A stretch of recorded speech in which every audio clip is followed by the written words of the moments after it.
சங்கீதங்களின் புஸ்தகம் 40வது சங்கீதம் 8வது வசனத்தை வாசிக்கலாம். சங்கீதம் 40:8. என் தேவனே, உமக்கு பிரியமானதை செய்ய விரும்புகிறேன், உமது நியாய பிரமாணம் என் உள்ளத்திற்குள் இருக்கிறது என்று சொன்னேன். தேவனே, உமக்கு பிரியமானதை செய்ய விரும்புகிறேன். அல்லேலூயா. இந்த பிரியம் அப்படிங்கிறத ஆங்கில வேதாகமத்துல வில் என்று சொல்லப்பட்டது, அதாவது சித்தம். அதாவது ஐ டிலைட் டு டூ யுவர் என்னது வில் அப்படி என்று சொல்லப்பட்டிருக்க நம்ம பார்க்க முடிகிறது. அப்ப தேவன்கிட்ட அவர் ஒரு ஜெபத்தை வைக்கிறார், என்ன, உமக்கு பிரியமானதை செய்ய விரும்புகிறேன் ஆண்டவரே என்று சொல்லுகிறார். ஆனால் இந்த தாவீதை குறித்து நம்ம பார்க்க தான் போகிறோம். இன்னைக்கு தேவனாகிய கர்த்தரை குறித்து நாம் முதலாவது அறிந்து கொள்ள வேண்டும். அவர் யார் என்று நாம் அறிந்து கொள்ள வேண்டும். அவர் சர்வ வல்லமை உள்ள தேவன். அவர் நம்மீது அளவு கடந்த அன்பையும் பாசத்தையும் வைத்திருக்கிற கர்த்தர். நம்மை அதிகமாய் அதை கொல்ல பிரியம் என்று சொல்லுவார்கள் இல்லையா, அதே போல நம்ம அவ்வளவு ஒரு அன்பு நிறைந்த தேவன் தான் நாம் ஆராதிக்கிற கர்த்தர். நம்மை படைத்ததுடைய நோக்கம் என்னவென்றால், தேவன் நம்மை அவரோடு கூட வைத்துக் கொள்ளும்படியாகத்தான் மனிதனை படைத்தார். தான் படைத்த படைப்புகள் எல்லாம் மிக விசேஷமான ஒரு படைப்பு எதுவென்றால் மனிதன், அது மனுஷன். ஏனென்றால் அவருடைய சாயலிலே மனுஷனை உண்டாக்கி தன்னுடைய ஜீவனை அவர் நாசியிலே ஜீவ ஆத்துமாவை உள்ளே வைக்கும்படியாய் கூட ஊதுகிறார். அப்படியாய் கூட அவருடைய சாயலிலே படைக்கப்பட்டவர்கள் தான் நீங்களும் நானும். அது மாத்திரமல்ல, என்றென்றைக்கும் அவரோடு கூட இருக்கும்படியாக, அவரோடு கூட நாம் பேசும்படியாக, அவரோடு பழகும்படியாய், அவரோடு கூட அவருடைய மகிமையிலே நாம் தங்கி இருக்கும்படியாகத்தான் தேவன் மனிதனை படைத்தார். எபேசியர் நிருபத்தில் அங்க பவுல் சொல்லும் போது, மெய்யான நீதியிலும் பரிசுத்தத்திலும் தேவனுடைய சாயலாக சிருஷ்டிக்கப்பட்ட புதிய மனிதனை தரித்து கொள்ளுங்கள் என்று பவுல் சொல்லுகிறார். நாம் எதற்காக சிருஷ்டிக்கப்பட்டோம் என்றால், மெய்யான நீதியிலும் பரிசுத்தத்திலும் தேவனுடைய சாயலில் இணைக்கப்படும்படியாகத்தான் நம்மை படைத்தார். என்றைக்கு மனிதன் பாவம் செய்து தேவனை விட்டு தூரம் போனானோ அன்றைக்கே நாம் தேவ சாயலை இழந்து விட்டோம். மனுஷ சாயல் நமக்குள் வர ஆரம்பித்து விட்டது. மீண்டும் தேவன் அந்த சாயலை கொடுக்கும்படியாய் கூட தன்னுடைய ஒரே பேரான குமாரனாகிய கிறிஸ்துவை இந்த பூமிக்கு அனுப்பி கொடுத்தார். எதற்காக அனுப்பி கொடுத்தார் தெரியுமா? உங்களுடைய பாவத்தையும் என்னுடைய பாவத்தையும் தன் மீது போட்டுக்கொண்டு அவர் சுமக்கும்படியாய் கூட இந்த பூமியிலே மனுஷகுமாரனாய் இறங்கி வந்தார். 2 கொரிந்தியர் 5வது அதிகாரத்துல 21வது வசனத்தை நீங்கள் வாசிக்கும் பொழுது அங்கு கொரிந்து சபைக்கு பவுல் சொல்லுகிறார், எதற்காக தேவனாகிய கர்த்தர் இயேசுவை இந்த பூமிக்கு அனுப்பி கொடுத்தார் என்று வாசிக்கலாம். 2 கொரிந்தியர் 5:21. நாம் அவருக்குள் தேவனுடைய நீதியாகும் படிக்கு பாவம் அறியாத அவரை நமக்காக பாவமாக்கினாராம். அல்லேலூயா. நாம் தேவனுடைய நீதிக்கு உட்பட்டவர்களாய் மாறும்படியாக ஆவதற்கு இயேசு கிறிஸ்துவானவர் பாவம் அறியாத அவரை நமக்காக பிதாவாகிய தேவன் பாவமாக்கினார் என்று எழுதப்பட்டிருக்கிறது. இன்னும் 1 பேதுரு 2வது அதிகாரத்துல 24வது வசனத்தை வாசிக்கும் பொழுது பேதுருவும் அப்படித்தான் சொல்லுகிறார். அங்க வாசிக்கலாம். 1 பேதுரு 2:24. நாம் பாவங்களுக்கு செத்து நீதிக்கு பிழைத்திருக்கும்படிக்கு அவர்தாமே தமது சரீரத்திலே நம்முடைய பாவங்களை சிலுவையின் மேல் சுமந்தார் என்று எழுதப்பட்டிருக்கிறது. ஹல்லேலூயா. நம்முடைய பாவங்களை அவர் சிலுவையிலே சுமந்தாராம். இன்னும் வெளிப்படுத்தின விசேஷம் 1வது அதிகாரம் 6வது வசனத்தை நீங்க எடுத்து வாசிக்கும் பொழுது, நம்மிடத்தில் அன்பு கூர்ந்து தம்முடைய இரத்தத்தினாலே நம்முடைய பாவங்களரை நம்மை கழுவி தம்முடைய பிதாவாகிய தேவனுக்கு முன்பாக நம்மை ஆசாரிகளும் ராஜாக்களுமாய் நிறுத்தின அவருக்கே மகிமையும் வல்லமையும் என்றென்றைக்கு உண்டாயிருப்பதாக என்று சொல்லி யோவான், திவ்ய வாசகனாகிய யோவான் எழுதியிருக்கிறார். ஹல்லேலூயா. நம்மிடத்தில் அன்பு கூர்ந்து அவர் ஜீவனை கொடுத்தாருங்க. ஹல்லேலூயா. நம்மேல அவ்வளோ பிரியம் தேவனாகிய கர்த்தருக்கும் குமாரனாகிய கிறிஸ்துவுக்கும் நம்மேல அவ்வளோ ஒரு விருப்பம், பிரியம். அதைத்தான் இங்கே தாவீது சொல்லுகிறார், ஆண்டவரே, எங்கள் மீது நீர் எவ்வளவு பிரியமாய் இருக்கிறீர் என்பதை நாங்கள் அறிந்து கொள்ள முடிகிறது. ஆனால் எனக்குள்ள ஒரு ஆசை உண்டு ஆண்டவரே, உமக்கு பிரியமானதை செய்ய நான் விரும்புகிறேன் ஆண்டவரே என்று சொல்லுகிறார். ஹல்லேலூயா. இந்த நாளில நாம் இந்த காரியத்தை நாம் கொஞ்சம் உள்ளே போய் நாம் பார்க்க வேண்டியது அவசியமா இருக்குது. இங்க ஒருவேளை ரட்சிக்கப்படாதவர்கள் கடந்து வந்திருக்கலாம். பல ஆண்டுகளுக்கு முன்பாக ரட்சிக்கப்பட்டவர்கள் இந்த இடத்துல இருக்கலாம். ஆனா இப்பொழுதுதான் ரட்சிக்கப்பட்டவர்கள் இருக்கலாம். ஆனா எல்லாருக்குள்ளேயும் ஒரு காரியம் இருக்க வேண்டும். ஆண்டவருக்கு பிரியமானதே நாம் செய்ய வேண்டும் என்கிற எண்ணம் இருக்க வேண்டும். ஹல்லேலூயா. இந்த பூமியில நம்மை படைத்ததுடைய நோக்கம் என்னவென்றால், அவருக்கு பிரியமானவர்களாய் இந்த பூமியில இருந்து, அவருடைய ஸ்தானத்துல இந்த பூமியில இருந்து அவருடைய சித்தத்தை செய்ய வேண்டும் என்பதற்காகத்தான் மனுக்குலத்தை தேவன் இந்த பூமியிலே கொண்டு வந்து வைத்தார். ஹல்லேலூயா. பூமியும் அதன் நிறைவும் கர்த்தருடையது. பூமியை யாருக்கென்று கொடுத்தார்? மனுஷருக்கென்று கொடுத்தார் என்று சொல்லப்பட்டிருக்கிறது. ஹல்லேலூயா. மனுக்குலத்திற்காகத்தான் இந்த பூமியை தேவன் படைத்தார். நாம இந்த பூமியில வைத்திருக்கிறதுடைய நோக்கம் அவருக்கு சித்தமானதை செய்யும்படியாய், அவருக்கு பிரியமானபடி நம்முடைய வாழ்க்கை அமையும்படியாகத்தான் நம்மை வைத்திருக்கிறார். ஹல்லேலூயா. நம்முடைய வாழ்க்கை எல்லாம் எப்படி இருக்கிறது என்றது இந்த நாள் நாம் சிந்திக்க வேண்டும். மிஷனரிகளுடைய காரியங்களை நம்ம பார்க்கும் பொழுது தங்களை முழுவதுமாய் அர்ப்பணித்து தங்களுடைய வீட்டை, தங்களுடைய தேசத்தை, தங்களுடைய இனத்தை, தங்களுடைய சொந்த பந்தங்களை விட்டு கர்த்தர் அழைத்த தேசத்துக்கு நேராய், கர்த்தர் போக சொல்லுகிற இடத்துக்கு நேராய் எல்லாவற்றையும் இழந்து ஏன் போனார்கள் என்றால், தேவனுடைய சித்தத்தை செய்யும்படியாக கடந்து போனார்கள். ஹல்லேலூயா. தங்களுக்கென்று வாழாதபடிக்கு கர்த்தருக்காக வாழ்ந்து ஜீவனை கொடுக்கும்படியாக அவர்கள் புறப்பட்டு போனதினால்தான் இன்று மிஷனரிகள் நமக்கு முன்பாக சாட்சிகளாய் நின்று கொண்டிருக்கிறார்கள். ஹல்லேலூயா. உங்கள்கிட்ட ஒரு கொஸ்டின் கேட்குறேன். இப்போ நம்ம கணவரோ நம்ம மனைவியோ, சரியா, ஆண்கள்லாம் மனைவி, பெண்கள்லாம் கணவர். நம்ம கணவர்கிட்ட இல்லை நம்ம மனைவிட்ட கேட்குறோம், உங்கள் ஒய்ஃப் உங்களுக்கு ரொம்ப பிடிக்குமா அப்படின்னு கேட்கும்போது அவங்க என்ன சொல்லுவாங்க? உங்கள் ஒய்ஃப் மேலே ரொம்ப பிரியமாக இருக்கீங்களா அப்படின்னு கேட்டால் என்ன சொல்லுவாங்க? யோசிப்பாங்க. கரெக்டாக வந்துச்சு பார்த்தீங்களா? என்ன பண்ணுவாங்க? உடனே பதில் வருமா? யோசிப்பாங்கங்க. இவன் மேல பிரியமா இருக்குன்னு சொல்றதா இல்ல சொல்லாம இருக்கிறதா? அப்ப யோசிப்பாங்க. ஆனா கர்த்தர் யோசிக்கவே மாட்டாருங்க. என் பிரியமே என்று கூப்பிடுவார். ஹல்லேலூயா. எப்பேற்பட்ட பாவியா இருந்தாலும் கர்த்தர் நம்மை பார்த்து எப்படி கூப்பிடுவார் தெரியுமா? என் பிரியமே, ஐ லவ் யூ, உன்னை நான் ரொம்ப நேசிக்கிறேன். உன்னை நேசிச்சதுனால தான் என் குமாரன் என்று கூட பாராம இந்த பூமிக்கு உனக்காக ரத்தம் சிந்தும்படியாக கூட அனுப்பி கொடுத்தேன் என்று சொல்லுகிறார். அல்லேலூயா. மனுஷங்க யோசிப்பாங்கங்க. நம்மளை ஒரு நேரம் நேசிப்பாங்க, ஒரு நேரம் வெறுப்பாங்க, ஒரு நேரம் நல்லவங்க வாங்க, ஒரு நேரம் கெட்டவன் சொல்லுவாங்க. ஆனால் தேவன் அப்படி பார்க்கிறவர் அல்ல. ஹல்லேலூயா. அவருடைய கண்ணோட்டம் எப்பொழுதும் நேர்த்தியா இருக்கும். தேவனுடைய கண்ணோட்டம், அவருடைய சர்வே நம்மை குறித்து எப்பொழுதும் ஒரு பர்ஃபெக்டாக தான் இருக்கும். ஹல்லேலூயா. அப்படிப்பட்ட கர்த்தரை நாம எந்த அளவுக்கு நேசிக்கிறோங்கிறத இன்று கொஸ்டின் மார்க் போட்டு தாங்க நம்ம பார்க்கணும். ஹல்லேலூயா. கர்த்தர் நம்மை அவ்வளவாய் நேசிக்கிறார். தேவன் நம் மீது கொண்ட அன்புக்கு அது நீளம், அகலம், ஆழம், உயரம், அந்த அறிவு கெட்டாத அந்த அன்பு என்று சொல்லி பவுல் சொல்லுகிறார். அந்த அளவுக்கு நம் மீது அன்பு கூர்ந்ததுனால்தான் வானத்துக்கும் பூமிக்கும் நடுவாக இருந்த சிலுவையில 2 கரங்களை விரித்து அவர் தொங்கினார். ஆண்டவர் ஒரு வார்த்தை சொல்லுவாரு. ஆண்டவர் அந்த கெத்சமனை தோட்டத்தில் இருக்கும் போது இயேசு கிறிஸ்து கடைசியாய் ஒரு வார்த்தை சொல்வார். பிதாவே, இந்த பாத்திரம் என்னை விட்டு நீங்க கூடுமானால் என்னை நீங்கும்படி செய்யும். ஆகினும் இது என்னுடைய சித்தத்தின்படி அல்ல, உம்முடைய சித்தத்தின்படியே ஆக கடவது. ஹல்லேலூயா. பிதாவாகிய தேவன் குமாரனை நொறுக்க சித்தமாயிருந்தார். ஏசியா தீர்க்கன் எழுதுகிறார், கர்த்தரோ அவரை நொறுக்க சித்தமாகி நம்முடைய பாவங்களுக்காக, நம்முடைய மீறுதல்களுக்காக, நம்முடைய அக்கிரமங்களுக்காக, நம்முடைய துணிகரங்களுக்காக அவர் தன்னுடைய குமாரனை இந்த பூமியில நொறுக்க அனுப்பி கொடுத்தாருங்க.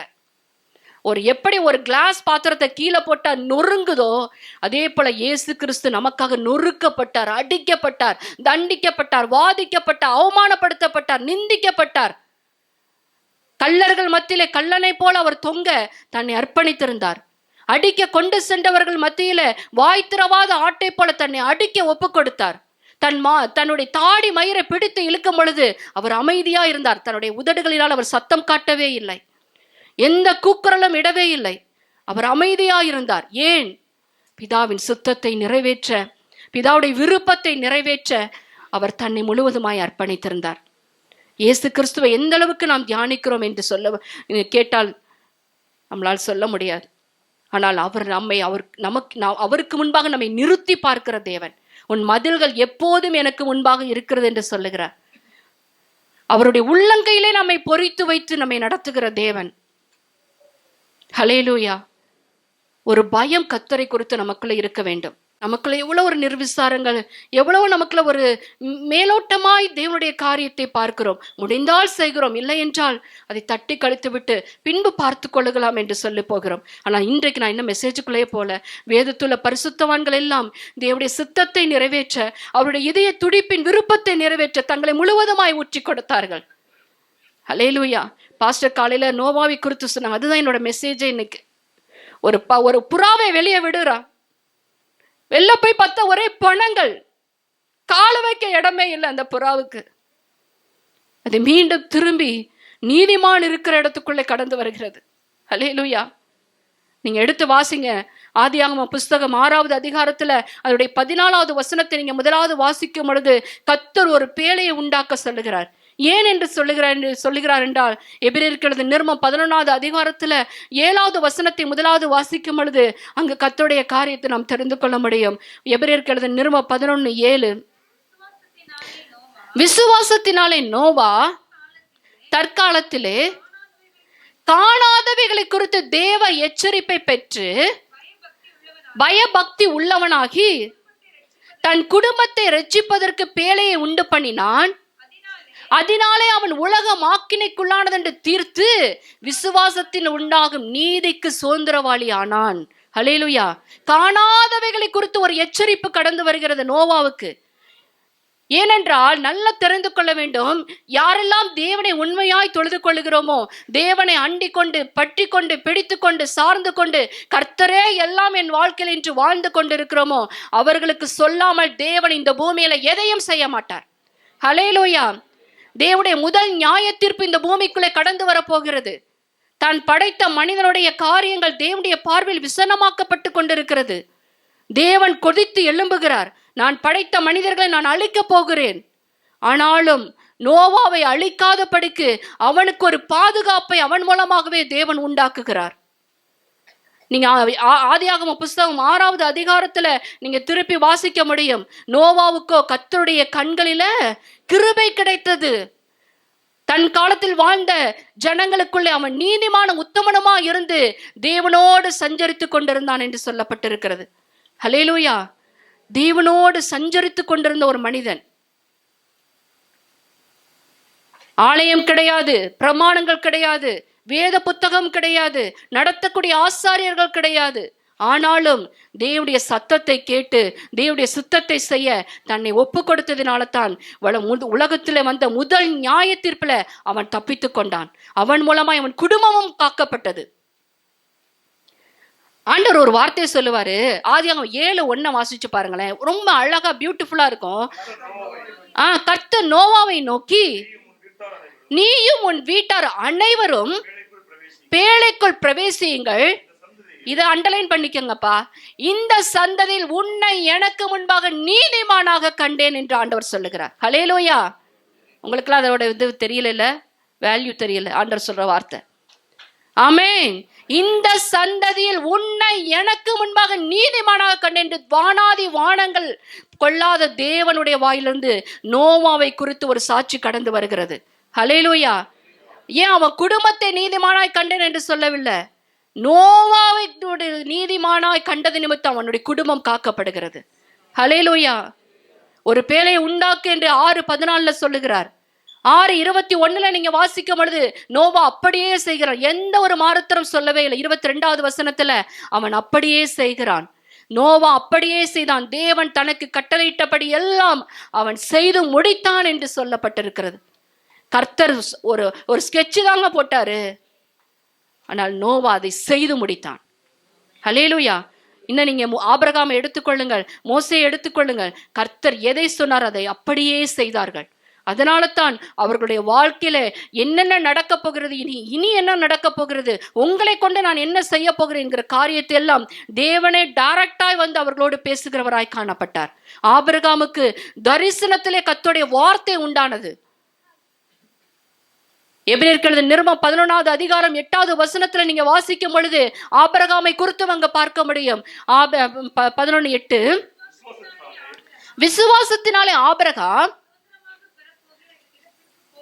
அழைக்கப்பட்ட போது கீழ்ப்படிந்து தான் போகும் இடம் இன்னதென்று அறியாமல் புறப்பட்டு போனான். ஹல்லேலூயா. அறியாது, தெரியாதவனுக்கு ஆண்டவர் கூப்பிடுறாரு. 12வது அதிகாரத்தில் ஆதியாகமம் 12:1-2 வாசிச்சு பார்த்தீங்கன்னா, உன் இனத்தையும் உன் தேசத்தையும் உன் நாட்டையும் உன் வீட்டையும் விட்டு புறப்பட்டு போ, நான் காண்பிக்கும் தேசத்துக்கு போ என்று சொல்லும் பொழுது அவன் அப்படியே போனான் என்று சொல்லப்பட்டிருக்கு. கீழ்ப்படிந்து போனான். ஹல்லேலூயா. அதனால தான் ஆபிரகாமுடைய காரியத்துல நம்ம பார்க்க, அவனை ஜாதிகளுக்கு தகப்பனாக்கினார். ஹல்லேலூயா.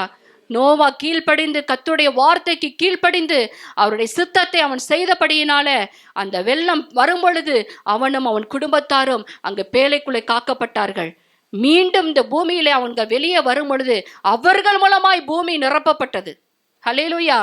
தேவன் அவர்களோடு ஒரு உடன்படிக்கை ஏற்படுத்துகிறார். சேம், காம், ஜாபேத் என்கிற 3 பிள்ளைகளும் இந்த பூமியில மக்கள் தொகை பெருகுகிறது. நோவாவுடைய சந்ததியின் மூலமாய், நோவாவின் மூலமாய் கர்த்தர் மீண்டும் இந்த பூமியில ஒரு ஆசீர்வாதத்தை கொண்டு வருகிறார்.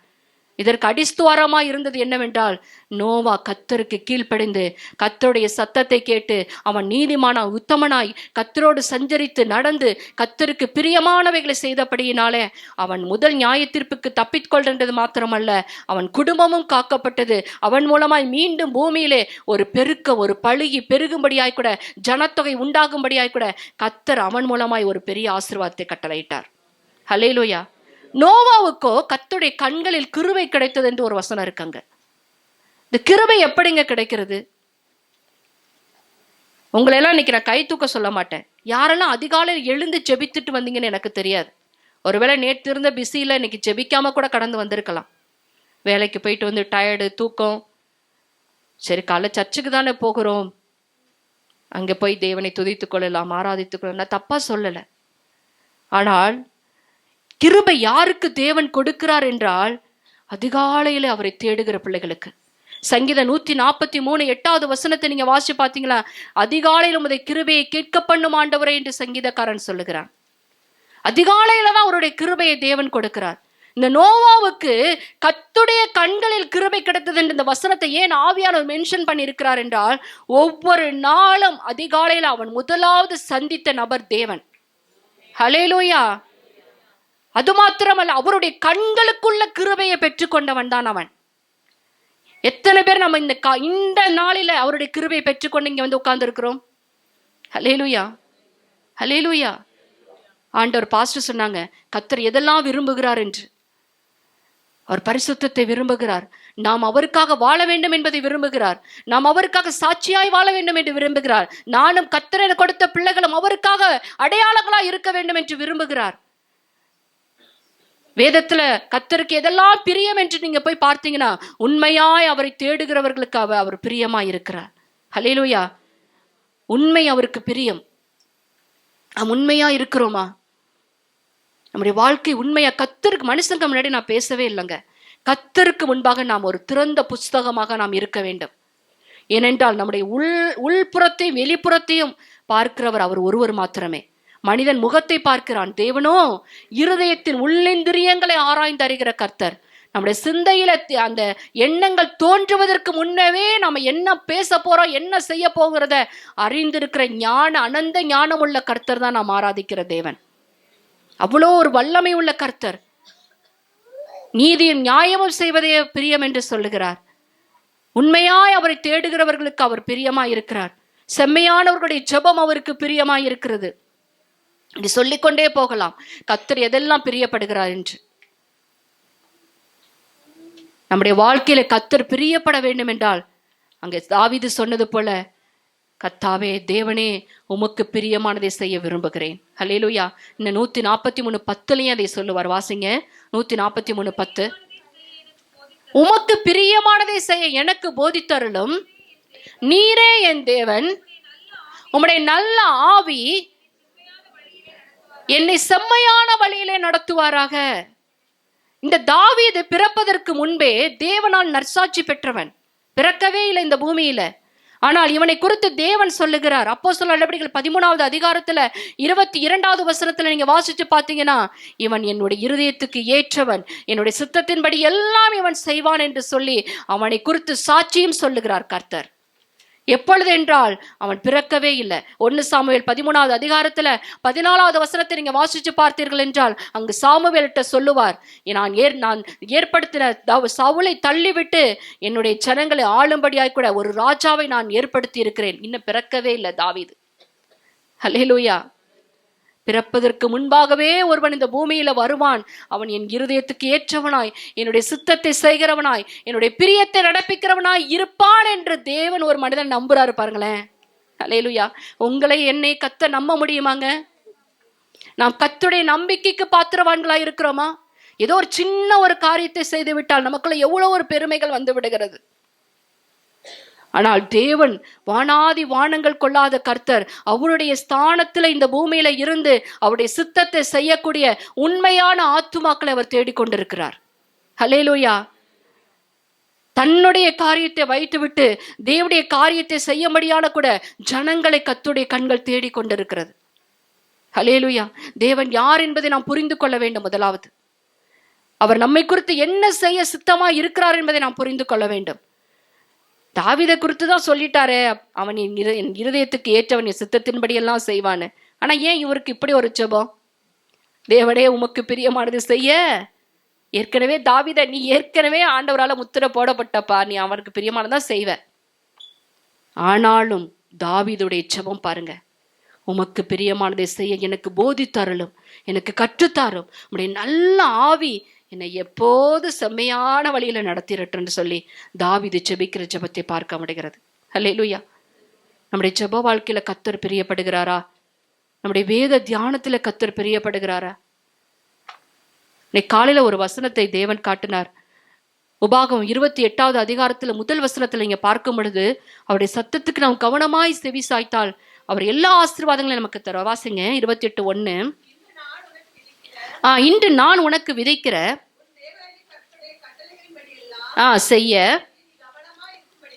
செய்ய கவனமா இருக்கும்படிக்கு அவர் சத்தத்திற்கு உண்மையாய் செவி கொடுப்பாயானால் உன் தேவனாகிய கர்த்தர் பூமியில் உள்ள சகல ஜாதிகளிலும்.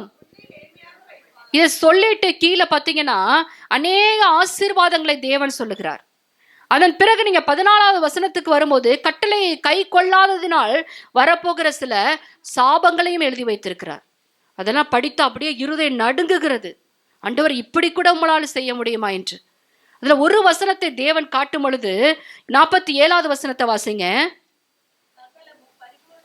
சகலமும் பரிபூரணமா இருக்கையில் நீ மனமகிழ்ச்சியோடும் களிப்போடும் உன் தேவனாகிய கர்த்தரை சேவியாமல் போனது நிமித்தம். ஹல்லேலூயா. யாருக்கெல்லாம் அந்த வசனம் புரிஞ்சிச்சு? இன்னொரு தடவை வாசிக்கலாம், எல்லாரும் சேர்ந்து வாசிக்கலாம். சகலமும் பரிபூரணமா இருக்கையில் நீ மன மகிழ்ச்சியோடும் களிப்போடும் உன் தேவனை கர்த்தரை சேவியாமல் போடணும். அடுத்து நீங்க வீட்டுல போய் அடுத்து என்னென்ன இருக்குன்னு வாசிச்சுக்கோங்க. ஏன்னா ஏற்கனவே நான் வந்து கடினமா பேசுறேன்னு எல்லாருமே சொல்லுவாங்க. நான் இந்த வசனம் சொன்னா இந்த சிஸ்டர் எப்போதுமே கடினமா தான் பேசுவாங்க. அதனால நீங்க வீட்டில் அதுக்கு அடுத்து என்ன காரியங்கள் தேவன் எழுதி வைத்திருக்கிறார் என்பதை, ஏன்னா இது தேவன் எல்லாருக்கும் தானே எழுதி கொடுத்திருக்கிற வேத புஸ்தகம். ஹல்லேலூயா. வீட்டில் போய் வாசிங்க. எல்லாம் நமக்கு பரிபூர்ணமா இருக்கிற நாட்களில் நாம் வாழ்ந்து கொண்டு இருக்கிறோம்.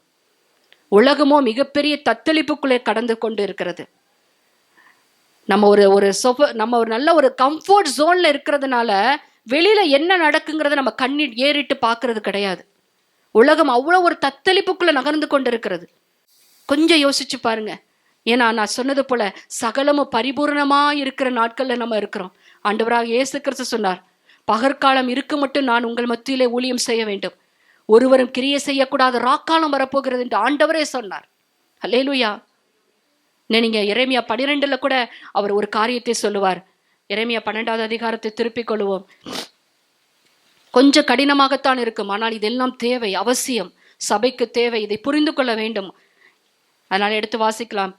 எரேமியா 12வது அதிகாரம் அதனுடைய 5வது வசனத்தை வாசிக்கலாம். நீ காலாட்களோட ஓடும் போதே உன்னை இளைக்க பண்ணினார்களானால் குதிரைகளோட எப்படி சேர்ந்து ஓடுவாய்? சமாதானமுள்ள தேசத்திலேயே நீ அடைக்கலம் தேடினால் யோர்தான் பிரவாகித்து வரும்போது நீ என்ன செய்வாய்? ஹல்லேலூயா. நாம இப்ப எங்க இருக்கிறோம்னா சமாதானமுள்ள ஒரு சோனுக்குள்ள இருக்கிறோம். திடீர்னு வருங்க, வெள்ளம்லாம் சொல்லிட்டு வராது, திடீர்னு வரும் அழிவு, சடுதியாய் வரக்கூடியது அழிவு. ஆனால் தேவன் நம்மை கண்ணின் மணி போல பாதுகாத்துக் கொண்டிருக்கிறார். ஆமென். விக்கினங்கள் கடந்து போக மட்டும் அவருடைய செட்டையின் நிழலிலே நம்மை அவர் பாதுகாத்துக் கொண்டிருக்கிற கர்த்தராய் இருக்கிறார். நாம் அவருக்கு முன்பாக நாம் எந்த அளவுக்கு உண்மையாய் இருக்கிறோம், எந்த அளவுக்கு அவரை நாம் விரும்புகிறோம் என்று நாம் பார்க்க வேண்டும். ஏற்கனவே கேட்டது போல நம்முடைய கணவர் நம்மை விரும்புகிறீங்களா அப்படின்னு கேட்டா யோசிக்கலாம்.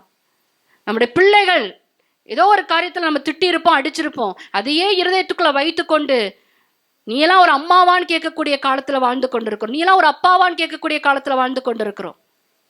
ஹல்லேலூயா. ஆனால் நம்மை படைத்த தேவன் நேற்றும் இன்றும் என்றென்றும் மாறாத கர்த்தராய் இருந்து கொண்டிருக்கிறார். நம் மேல பிரியம் வைத்த தேவன் அதை மாற்ற மாட்டார். ஆனாலும் அவர் நம்மிடத்துல எதிர்பார்க்கிறார், அவருக்கு பிரியமானதை நாம் செய்வோமா என்று. ஹல்லேலூயா. யாருக்கெல்லாம் ஆசை இருக்கு? தாவீது ஜெபித்தது போல, தேவனே உமக்கு பிரியமானதை செய்ய விரும்புகிறேன் என்று. அவங்க மாத்திரம் கை தூக்குங்க. ஹல்லேலூயா. உங்களை தேவன் எதிர்பார்க்கிறார். உங்களை கொண்டு அவருடைய காரியத்தை ஏதாவது செய்து விட மாட்டோமா என்று சொல்லி தேவன் எதிர்பார்க்கிறார். நமக்கு அநேக பலவீனங்கள் வரலாம், நமக்கு அநேக பாடுகள் வரலாம், உபத்திரவங்கள் வரலாம், நம்முடைய வாழ்க்கையில் நிந்தைகள் வரலாம், அவமானங்கள் வரலாம், கண்ணீர்கள் வரலாம், கஷ்டங்கள் வரலாம். அதெல்லாம் ஒரு புறம் வைத்து விட்டு ஆண்டவருக்காக நீங்க எழும்பி நின்று பாருங்களேன். அதையெல்லாம் தேவன் மழை போல வந்ததை பனி போல மறை செய்து விடுவார். ஹல்லேலூயா. அவருடைய காரியத்துக்கு நீங்க நிற்கும் போது உங்களுடைய காரியத்தை தன் தலைமையில போட்டுட்டு நிற்பாருங்க. ஹல்லேலூயா. இந்த ரகசியம் தெரியாதனால தான் நம்ம இன்னமும் நமக்காகவே பரிதவிச்சுட்டு நின்றுட்டு இருக்கோம். ஒவ்வொரு மனிதனுக்குமே பிரச்சனைகள் உண்டு, ஒவ்வொரு மனிதனுக்குமே போராட்டங்கள் உண்டு. யாருமே ஒரு இங்க இருக்கிறவங்க எல்லாருக்குள்ளயுமே ஒரு பாடுகள் உண்டு. அதன் மத்தியில யாரெல்லாம் கர்த்தருக்காக உண்மையாய் நிற்க நாம் பிரயாசப்பட்டு விரும்புகிறோமோ அவர்களுடைய காரியத்தை தன்மேல போட்டுக் கொள்ளுவார் தேவன். ஹல்லேலூயா. அடுத்ததாக நீங்க மோசேயை பார்க்கும் பொழுது, அவனை மோசேயை அழைக்கும் பொழுது 80 வயதுல அவர் சொல்லுகிறார், நீ போய் பார்வோனுக்கு முன்பாக நிற்க வேண்டும், என் ஜனங்களை எல்லாம் நீ புறப்பட பண்ணி அவர்கள் எல்லாம் மலைகளுக்கு நேராய் நீ நடத்தி கொண்டு போய் அங்க நீங்க ஆராதிக்க வேண்டும் என்று தேவன் சொல்லுகிறார். அப்பொழுது மோசே சொல்லுகிறார், ஆண்டவரே நான் திக்குவாயி மந்தனாவு, என்ன அனுப்பாதீங்க, வேற யாராவது அனுப்புங்க. அதே போலதான் இன்றைக்கு நம்முடையத்துல இருந்தும் சில சாக்கு போக்குகளை நாம் சொல்லுகிறவர்களா இருக்கும். Dear friends, my dear brothers and sisters, உங்களுக்கு தயவு கூர்ந்து கேட்கிறேன், எந்த ஒரு காரியத்தை வைத்து தேவனுடைய காரியத்தை பின்னுக்கு தள்ளியே விடாதீங்க. ஹல்லேலூயா. எதற்காக நாம் இந்த உலகத்துல எவ்வளவோ பேர் இருக்கும் போது உங்களையும் என்னிடத்திலையும் அவருடைய காரியத்தை கொடுத்து செய்ய வைக்கிறார் என்றால் வேற ஆளு கிடைக்காமலாங்க நம்மள்கிட்ட கொடுக்கிறாரு. ஹல்லேலூயா. நம்மளை நம்புறாரே. இந்த நம்பிக்கைக்கு நாம் பாத்திரவான்களா இருக்கிறோமா? எனக்கு போன வாரத்துல உண்மையிலே நான் பயந்தேன், இதை சொல்லிக்கொள்ள நான் வெட்கப்படவில்லை. எனக்குள்ள ஒரு பயம், நான் அந்த ஆதி அன்பை இழந்துட்டனோ, கர்த்தர் எனக்குள்ள வைத்திருந்த அந்த அன்பை நான் இழந்துட்டனோன்னு எனக்குள்ள ஒரு பயம் வந்தது. ஆண்டவரே என் விளக்குத்தண்டை அணைச்சிடாதீங்க ஆண்டவரே. சிஸ்டர், நீங்களா அப்படி சொல்றீங்க, வெளிப்புறமா நீங்க பார்க்கலாம் என்ன. ஹல்லேலூயா. விளக்குத்தண்டை அணைச்சிடாதீங்க ஆண்டவரேன்னு போய் நின்னேன். பயம் இருக்கணும். நம்ம ஒரு நாள் நம்ம ஜெபிக்கலையா, ஒரு நாள் நம்மளால வேதத்தை தியானித்து அந்த வார்த்தைக்கு நம்மளால செவி கொடுக்க முடியல, நமக்குள்ள ஒரு பயம் வரணும்.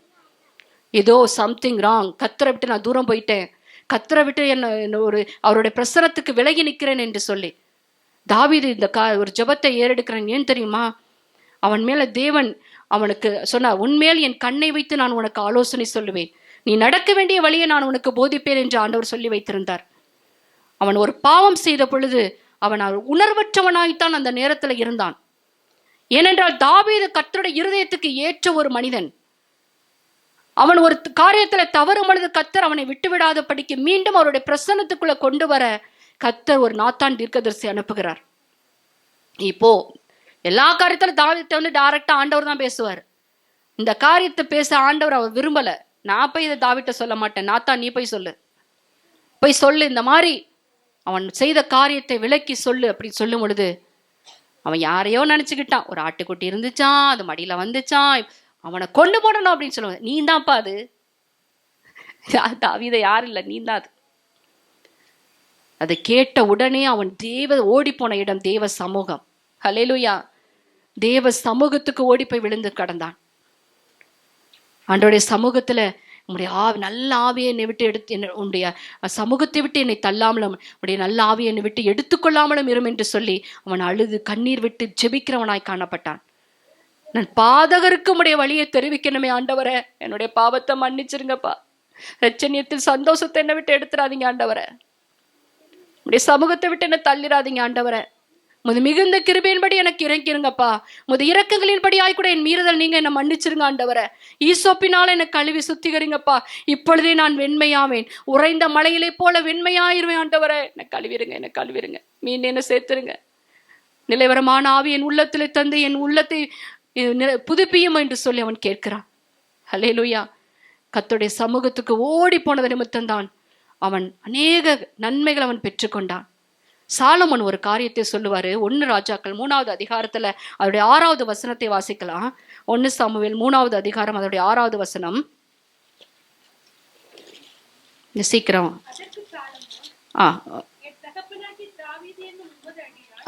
அதற்கு சாலமோன், உமது அடியான் உம்மை பற்றி உண்மையும் நீதியும் மன நேர்மையுமாய் உமக்கு முன்பாக நடந்தபடியே தேவரீர் அவருக்கு பெரிய கிருபை செய்து அந்த பெரிய கிருபை அவருக்கு காத்து இந்நாளில் இருக்கிறபடியே அவருடைய சிங்காசனத்தில் வீற்றிருக்கிற ஒரு குமாரனை அவருக்கு தந்தீர். சாலமோனுடைய ஜெபம். இதுக்கு முன்னாடி பாத்தீங்கன்னா ஆண்டவர் தரிசனத்துல சாலமோட்ட சாலமோனே அவன் என்னப்பா உனக்கு வேணும் கேளு, நீ என்ன பெரியா இருக்கு உனக்கு கேளுன்னு கேட்கிறாரு. அவன் தனக்கு வேண்டியதை கேட்பதற்கு முன்பாக தன்னுடைய தகப்பனுடைய காரியத்தை தேவனிடத்துல ஒரு ஜெபமாய் எடுக்கிறான். எங்க அப்பா தாவீது அவர் உமக்கு முன்பாக உண்மையாய் நீதியாய் உத்தமமாய் மன நேர்மையுமாய் நடந்ததுனால அவருக்கு நீங்க பெரிய கிருபையை தந்தீங்களப்பா, அந்த பெரிய கிருபை நிமித்த ஒரு சிங்காசனத்தை வச்சிருங்களேப்பா, அந்த சிங்காசனத்துல என்ன கொண்டு வந்து வைக்க போறீங்களே, அதை காத்துக்கொள்ள எனக்கு ஞானத்தை தாங்க. ஹல்லேலூயா. அந்த சிங்காசனம் எங்க அப்பா கட்டி காத்த அந்த சிங்காசனத்தை காத்துக்கொள்ள எனக்கு ஞானத்தை தாங்க. ஹல்லேலூயா. நம்ம எப்படிங்க வாழ்ந்து கொண்டிருக்கிறோம், நம்ம பிள்ளைகளுக்கு முன்பாக நம்ம எப்படி வாழ்ந்து கொண்டிருக்கிறோம். தாவீது அவன் நீதிமானாய் வாழ்ந்தான். நீதிமான் தன் உத்தமத்திலே நடக்கிறான். அவனுக்கு பிறகு அவனுடைய பிள்ளைகள் பாக்கியவான்களாய் இருப்பார்களாம். ஹல்லேலூயா. இளைஞனாயிருந்தேன், முதிர் வயது உள்ளவனுமானானேன், ஆனால் நீதிமானுடைய சந்ததி அப்பத்துக்கு அலைந்து திரிவதை நான் பார்க்கவே இல்லை என்று எழுதுகிறான். இந்த தாவீது எப்படிப்பட்டவன் என்றால் கரவலாடுகளுக்கு பின்னாக போனவன். சங்கீதம் 78 தாவீதை குறித்து அங்கு எழுதப்பட்டிருக்கிறது. எடுத்து வாசிக்கலாம். சங்கீதம் 78.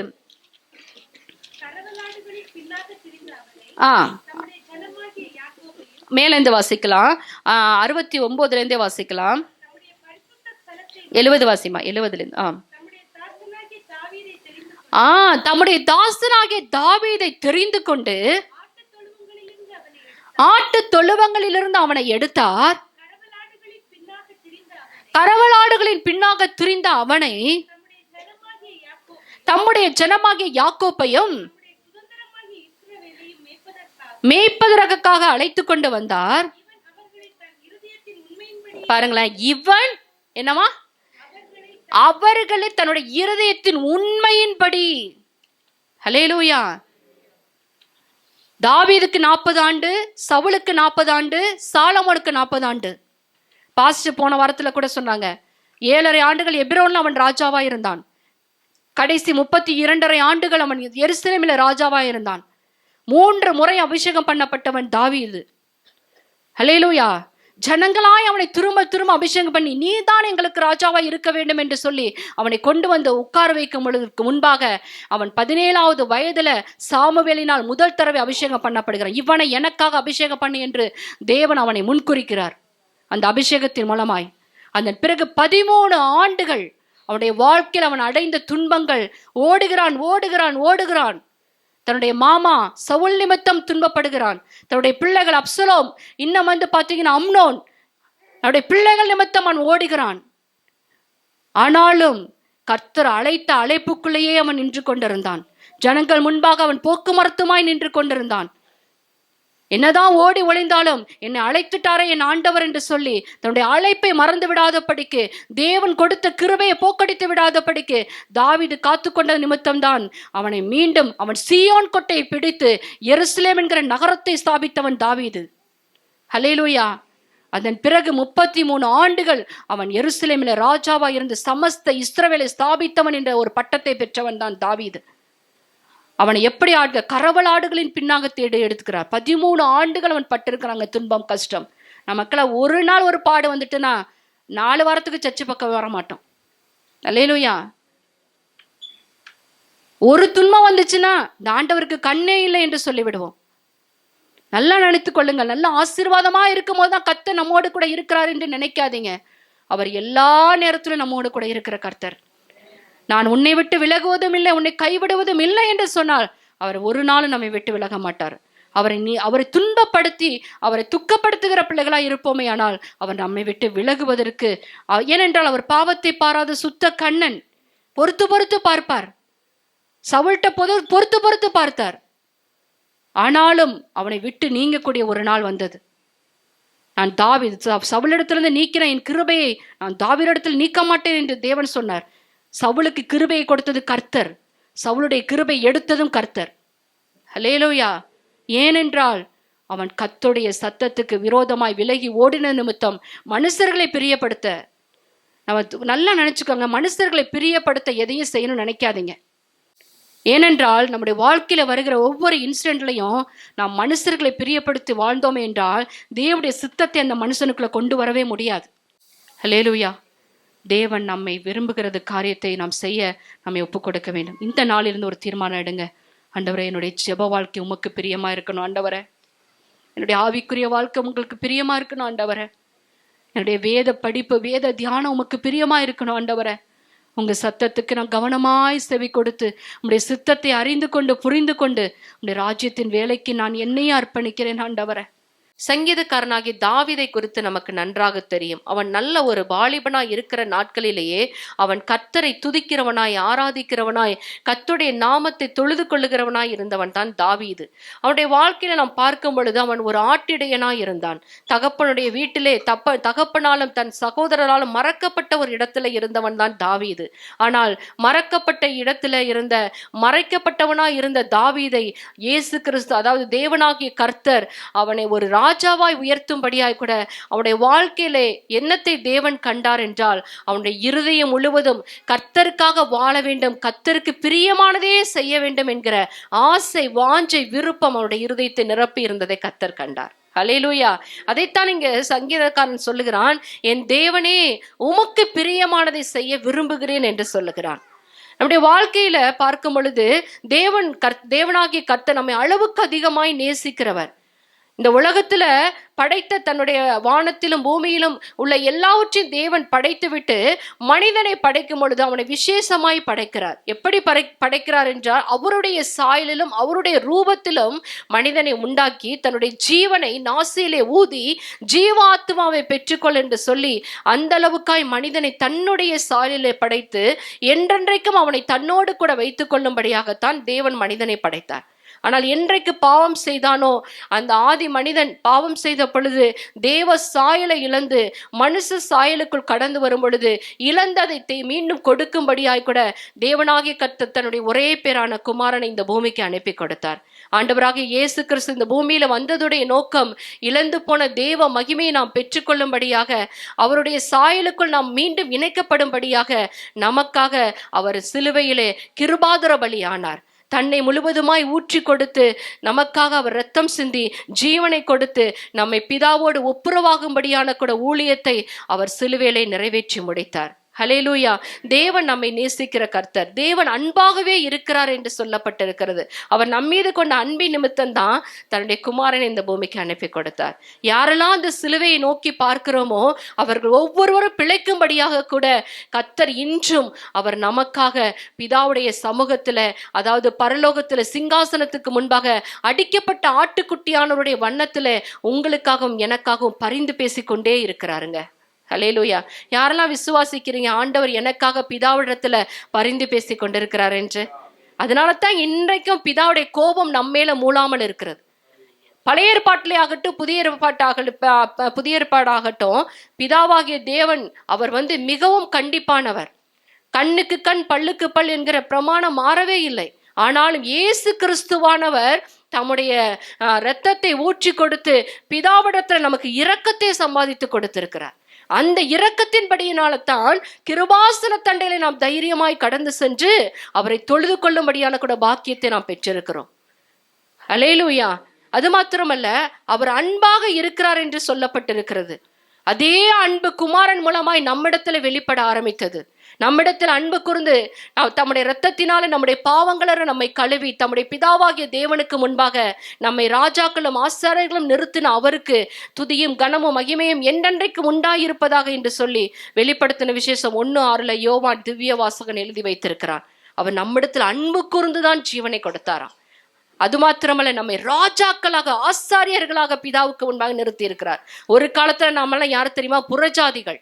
நாம் அந்நியர்கள், வாக்குத்தத்தத்துக்கு உடன்படாதவர்கள், ஆராதனைக்குட்பட்டவர்கள் அல்ல. தேவனுடைய அவருடைய அந்த சுதந்திர பீதத்துக்கு நாம் பங்குள்ளவர்களும் அல்ல. ஆனாலும் இயேசு கிறிஸ்து நமக்காக சிந்தின அந்த விலையேற பெற்ற இரத்தத்தினால தான் நாம் பிதாவோடு ஒப்புரவானதோடு மாத்திரமல்ல, அவருக்கு முன்பாக ராஜாக்களும் ஆசாரியர்களுமாய் நின்று கொண்டிருக்கும்படியாக கூட கர்த்தர் செய்திருக்கிறார். ஒரு கதை ஒண்ணு சொல்லுவாங்க. ஒரு மகன் இருந்தானாம். தகப்பனுக்கும் மகனுக்கும் சில மனஸ்தாபத்தின் நிமித்தம் அந்த மகன் வீட்டை விட்டு ஓடி போய் விடுகிறான். அந்த தகப்பனை விட்டு பிரிந்து கிட்டத்தட்ட 5-6 ஆண்டுகள் ஆகி விடுகிறது. மகன் வரவே இல்லை. அந்த நாட்களிலெல்லாம் இப்பொழுது இருக்கிறது போல செல்போனோ டெலிஃபோனோ எதுவுமே கிடையாது. எதுவாக இருந்தாலும் லெட்டர் மூலம் தான் மற்றவங்களுக்கு நம்முடைய மெசேஜை அனுப்ப முடியும், நம்ம பேசிக்கொள்ள முடியும். அப்படியே ஒரு நாள் தகப்பனுக்கு ஒரு லெட்டர் வருகிறது. அந்த லெட்டரில் இந்த தகப்பன் பிரித்து படிக்கும்போது அது மகனுடைய இடத்துலேருந்து வந்த லெட்டர். அந்த லெட்டரை பிரித்து படிக்கும் போது தகப்பன் அழுகிறார். அதில் என்ன எழுதப்பட்டிருக்குன்னா, அப்பா, நான் உங்களுக்கு துரோகம் பண்ணிட்டேன், உங்களுக்கு விரோதமாக நான் பாவம் செய்து விட்டேன், உங்களை விட்டு நான் தூரம் போயிட்டேன்ப்பா, உங்களை விட்டு பிரிந்து நான் 7 ஆண்டுகளுக்கு மேலாக ஆகிறது. ஆனால் இப்பொழுது என் இருதயம் உங்களை பார்க்க வேண்டும், மீண்டும் உங்களுடைய அன்புக்குள்ள நான் சேர வேண்டும் என்று என்னை துடிக்கிறது. நான் வரலான்னு இருக்கிறேன்ப்பா, என்னை ஏற்றுக்கொள்ளுவீங்களா?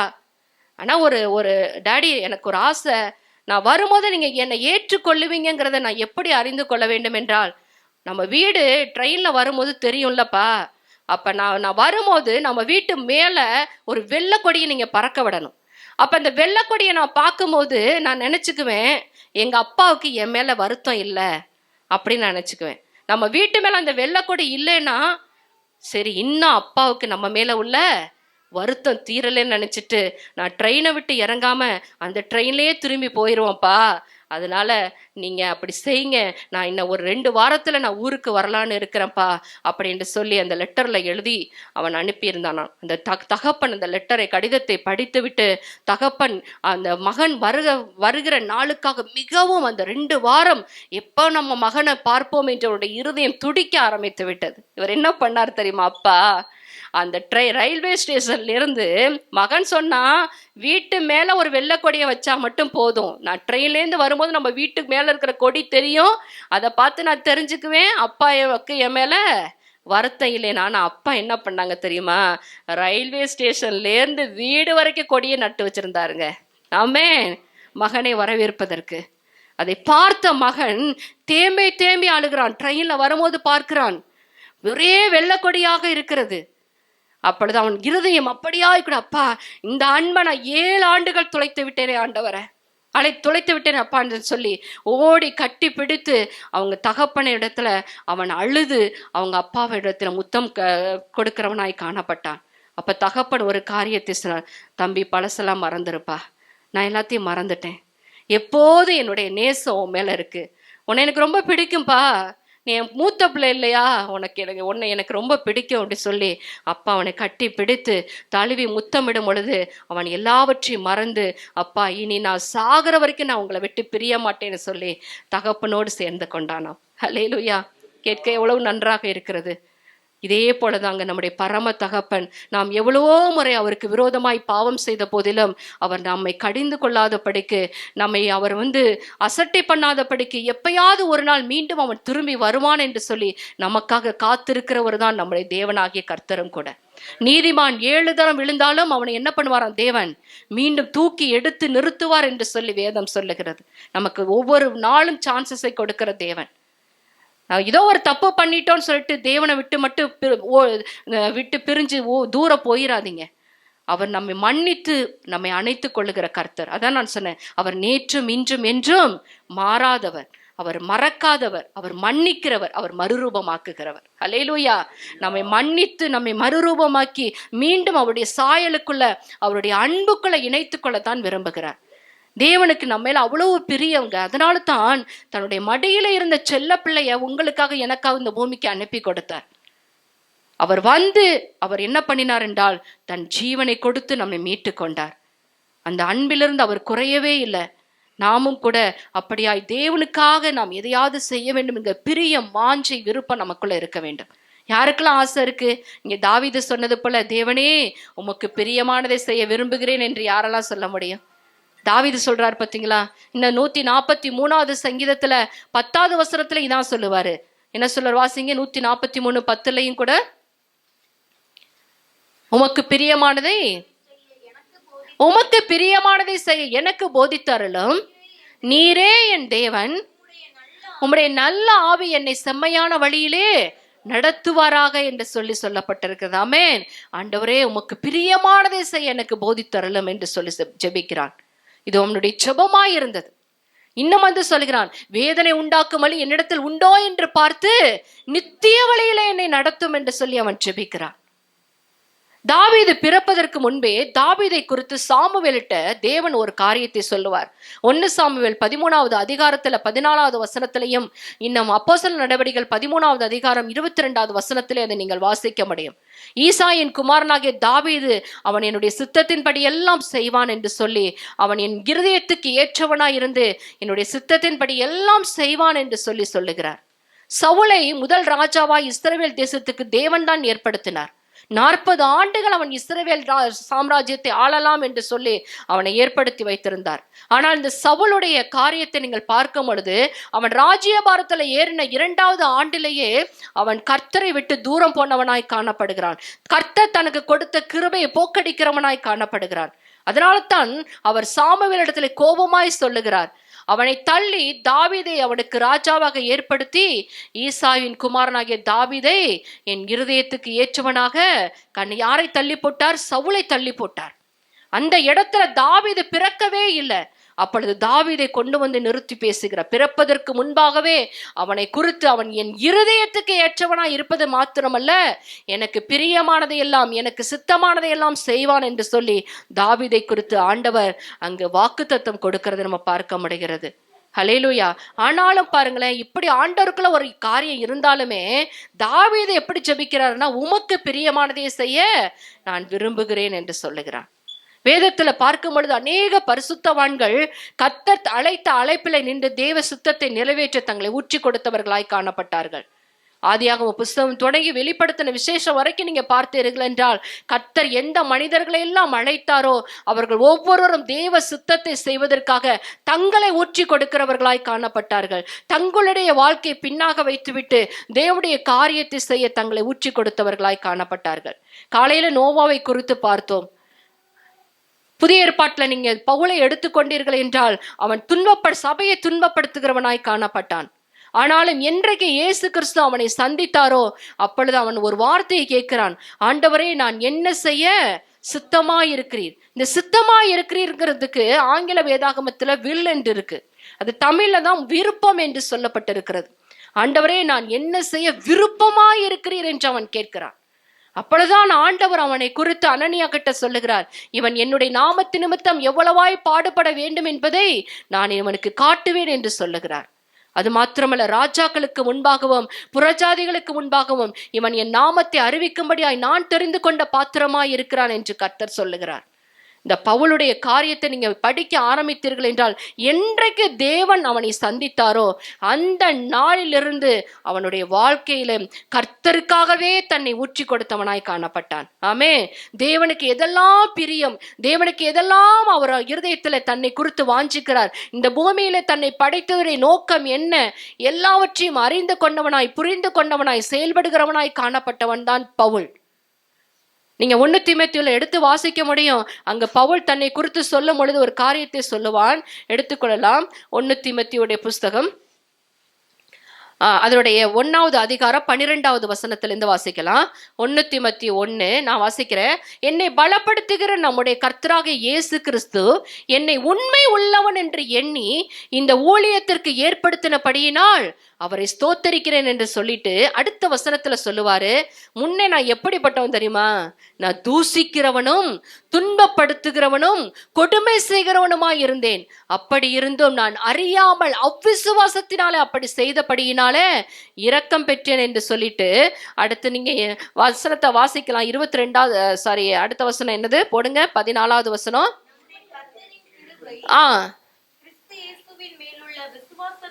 இல்ல, அடுத்த வசனம் 14. பாவிகளை ரட்சிக்க இயேசு கிறிஸ்து உலகத்தில் வந்தார் என்கிற வார்த்தை உண்மையும் எல்லா அங்கீகரிப்புக்கும் பாத்திரமான அவர்களில் பிரதான பாவி நான் எப்படிப்பட்டவன் தெரியுமா? பாவியில பிரதான பாவி நான் என்று சொல்லுகிறார்.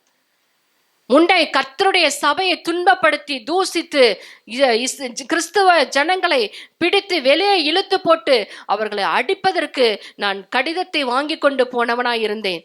ஆனாலும் கர்த்தர் என்றைக்கு என்னை முன்குறித்தாரோ, என்றைக்கு என்னை அழைத்தாரோ அந்த நாளிலிருந்து கர்த்தருடைய வேலையை செய்வதற்காக என்னை அர்ப்பணித்திருக்கிறேன் என்று சொல்லுகிறான். என்னை உண்மை உள்ளவன் என்று எண்ணி இந்த ஊழியத்திற்கு என்னை ஏற்படுத்தினபடியினால நான் அவரை ஸ்தோத்தரிக்கிறேன் என்று சொல்லி அங்கு பவுல் சொல்லுகிறத நம்ம பார்க்க முடிகிறது. ஹல்லேலூயா.